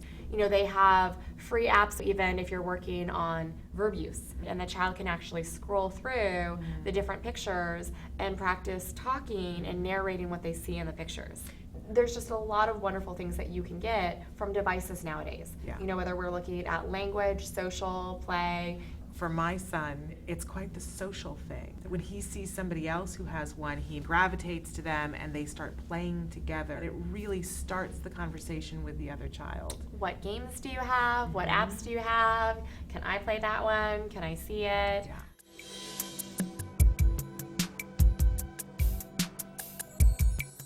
And a lot of the apps are super inexpensive or free.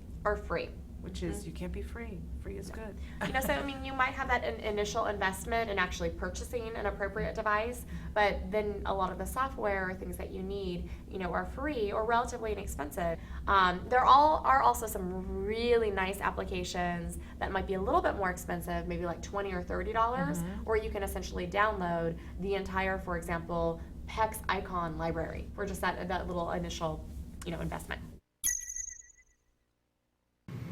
Welcome back to Autism Live. I'm Shannon Penrod. We're here at the Center for Autism and Related Disorders headquarters in Tarzana, California.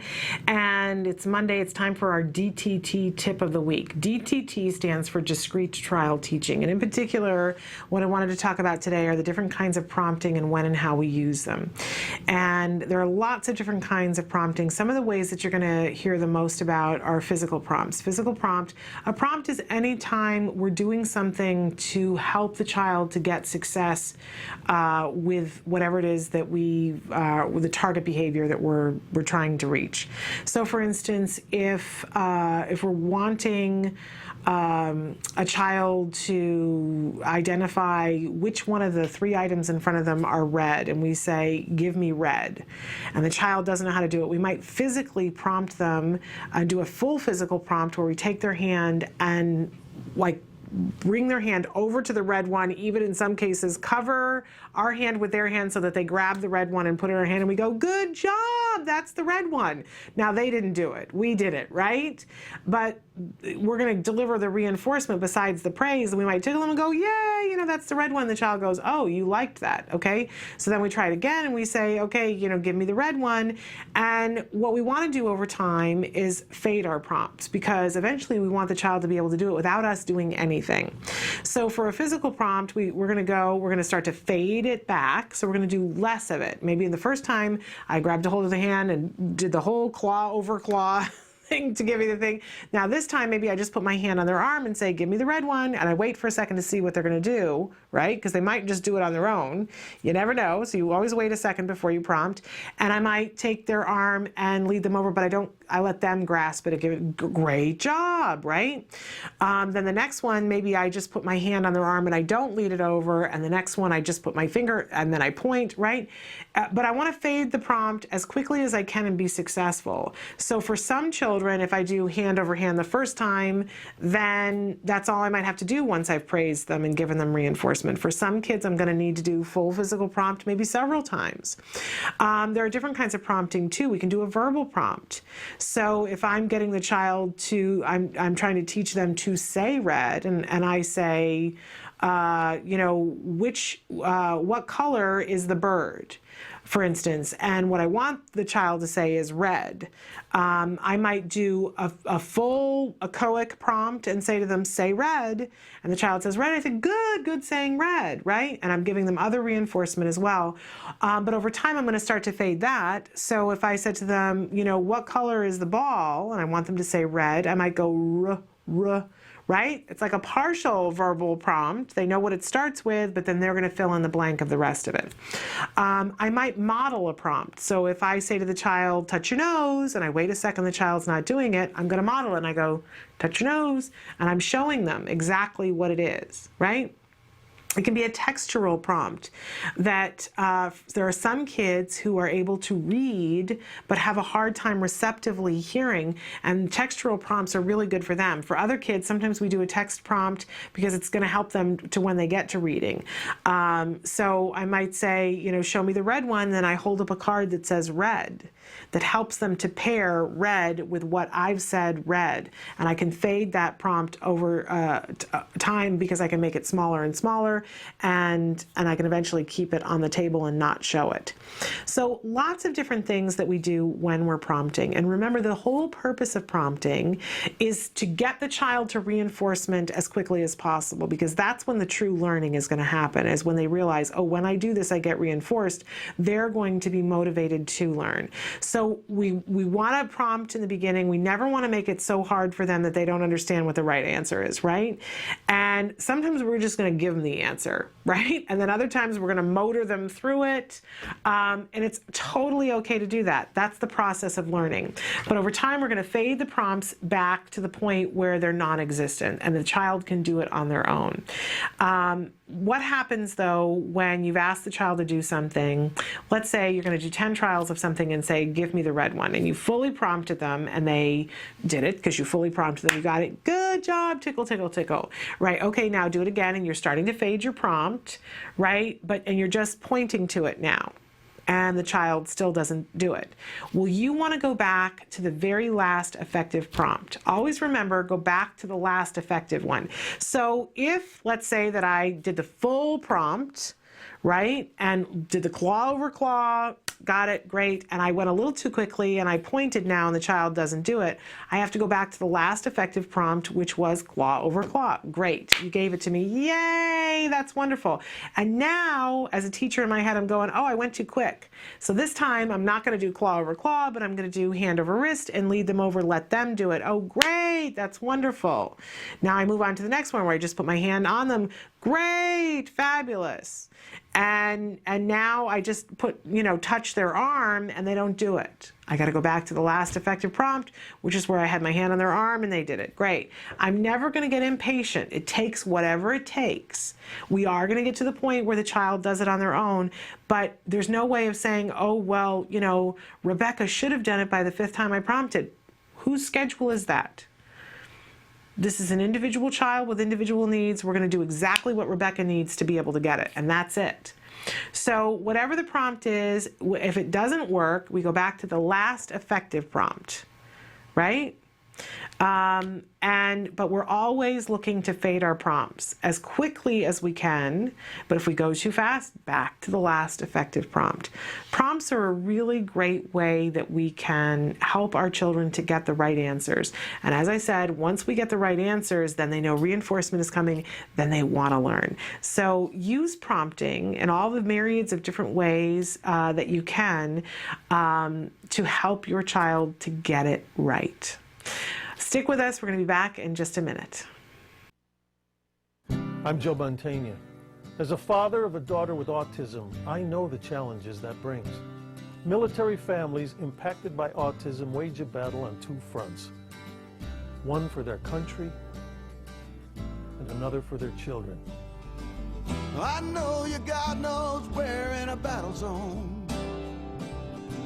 Well, I'm fighting the war back here, and I'm fighting it all alone. With 1 in 88 military children diagnosed with autism, the families face extraordinary challenges. But there is hope. With intensive treatment, the lives of children with autism and their families can be changed. You can make a difference. Tomorrow's the day we've all been waiting for.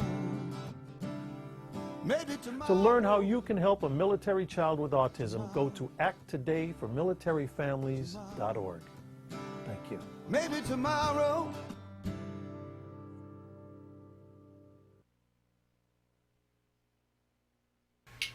Welcome back to Autism Live. So it's time to talk about funding, right?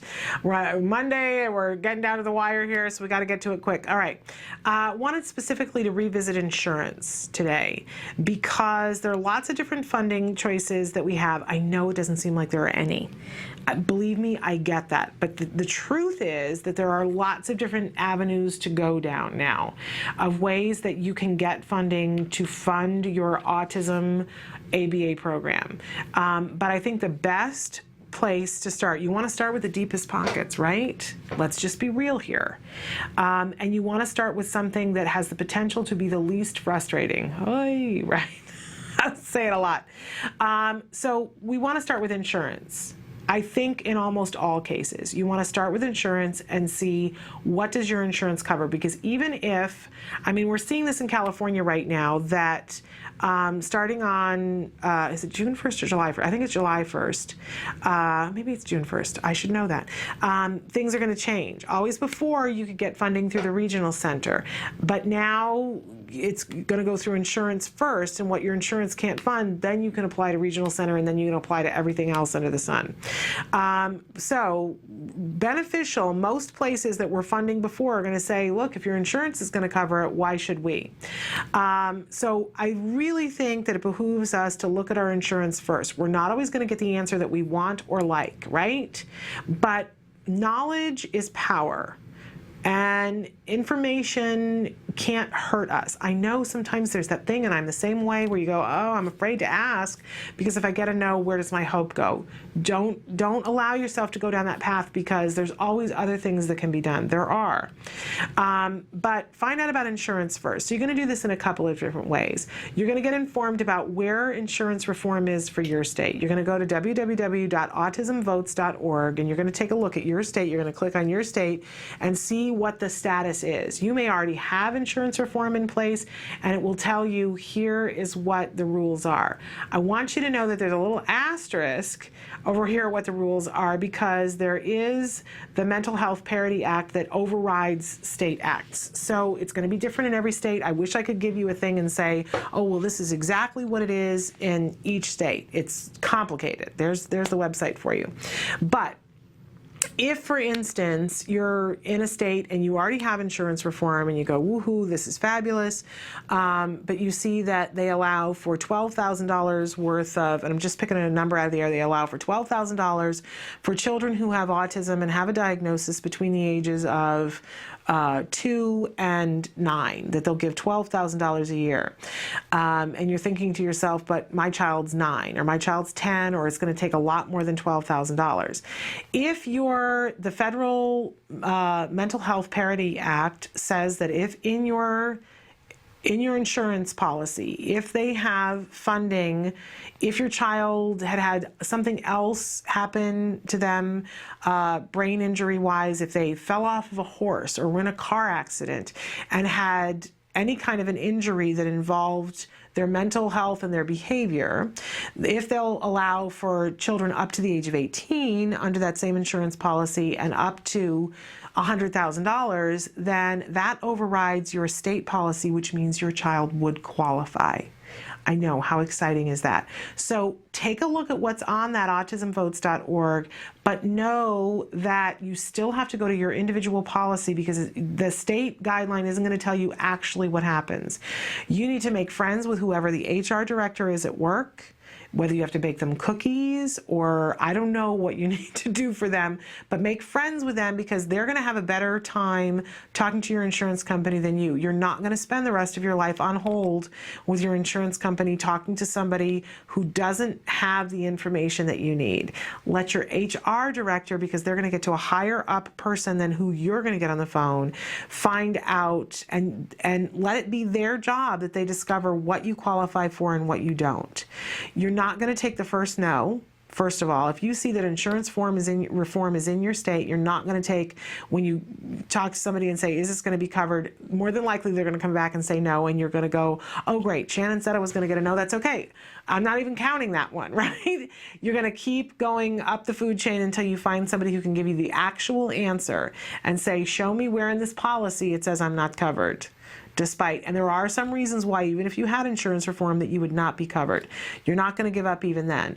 And even if it says in your state you don't have insurance reform, you're still going to go to your policy and see, because there have been some insurance companies that have had settlements already where even if they don't have to pay it in a state, they're going to pay it.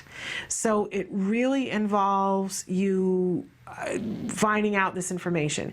If you already know the ABA provider that you're going to be using, a lot of them will help you to figure it out. They're already seeing it with other families, and they don't expect you to reinvent the wheel. At the Center for Autism and Related Disorders, if that's who's going to be your provider, they will help you to sort it out. They will call on your behalf and look at your policy, and they've seen a lot of these policies, so they know exactly where to look and who to talk to at that company. And they're not the only organization that does that. So talk to your ABA provider and say, can you help me with this? They should. It behooves them to. If they don't, fire them. Go be with the Center for Autism and Related Disorders or somebody who will help you. This is a part of this journey, and you should not be on it all alone by yourself. So seek out those answers. Get an absolute no on insurance before you go and spend your time doing a lot of other things, because those are the deepest pockets. We'll talk on other days about some other things you can do, though, if in fact you are not covered by insurance. It's the reality for some people. Okay, we're here at the end of the show. I don't even have time for parent to parent, but I want to remind you guys that as this show ends, the conversation continues. So many ways to get a hold of us. Emily is showing you the email address there. I really hope that you'll write in and tell us your questions, concerns, comments, what you like, what you don't like, what you need more of, what you need less of, what's really helpful to you. She's showing you all the different ways that you can get in touch with us, whether it's phone, Skype, email, Facebook, Twitter. Want to tell you that tomorrow at 11 o'clock, we're going to have Dr. Amy Kenzer Skyping in with us. She's a wonderful BCBA, and she's going to be talking to us about toileting. We had so much conversation last week that you guys had written in about toileting. She's going to come in and talk with us specifically about toileting. If you have questions about toileting, start sending them now. On Wednesday, we have special education lawyer Valerie Vanneman, who's going to be with us during the 11 o'clock hour. Start sending your lawyer legal questions now. On Thursday, we're going to have Greg from the Autspot telling us about this wonderful, it's like Facebook for autism. It's really an amazing thing. And on Friday, we're going to have Dr. Jonathan Tarbox. I forgot to say that also on Wednesday at 10 o'clock, we're going to have Evelyn Gould, another BCBA, with us. So we've got a full week of really incredible people that are going to be with us. And I hope that you'll think about, what would you like to ask? If you had the opportunity to ask a BCBA a question about toileting, what would you ask? So that's tomorrow with Dr. Amy Kenzer. Anything else you want to be asking Evelyn Gould, you can do that on Wednesday. Valerie Vanneman about law. You can be asking about networking for your teenagers from Greg of the Autspot, and research with Dr. Jonathan Tarbox on Friday. I'm so excited. I'm overwhelmed. So please be writing those things in. You don't have to wait till day of. You can write in ahead of time, and we'll be happy to share those questions with them. Tomorrow we're going to be back at 9 o'clock sharp. We hope you're watching us on the many screens. I really appreciate you being here with us on a regular basis. I'm going to see you tomorrow at 9. Until then, please give your kiddos a hug from me. Bye-bye for now.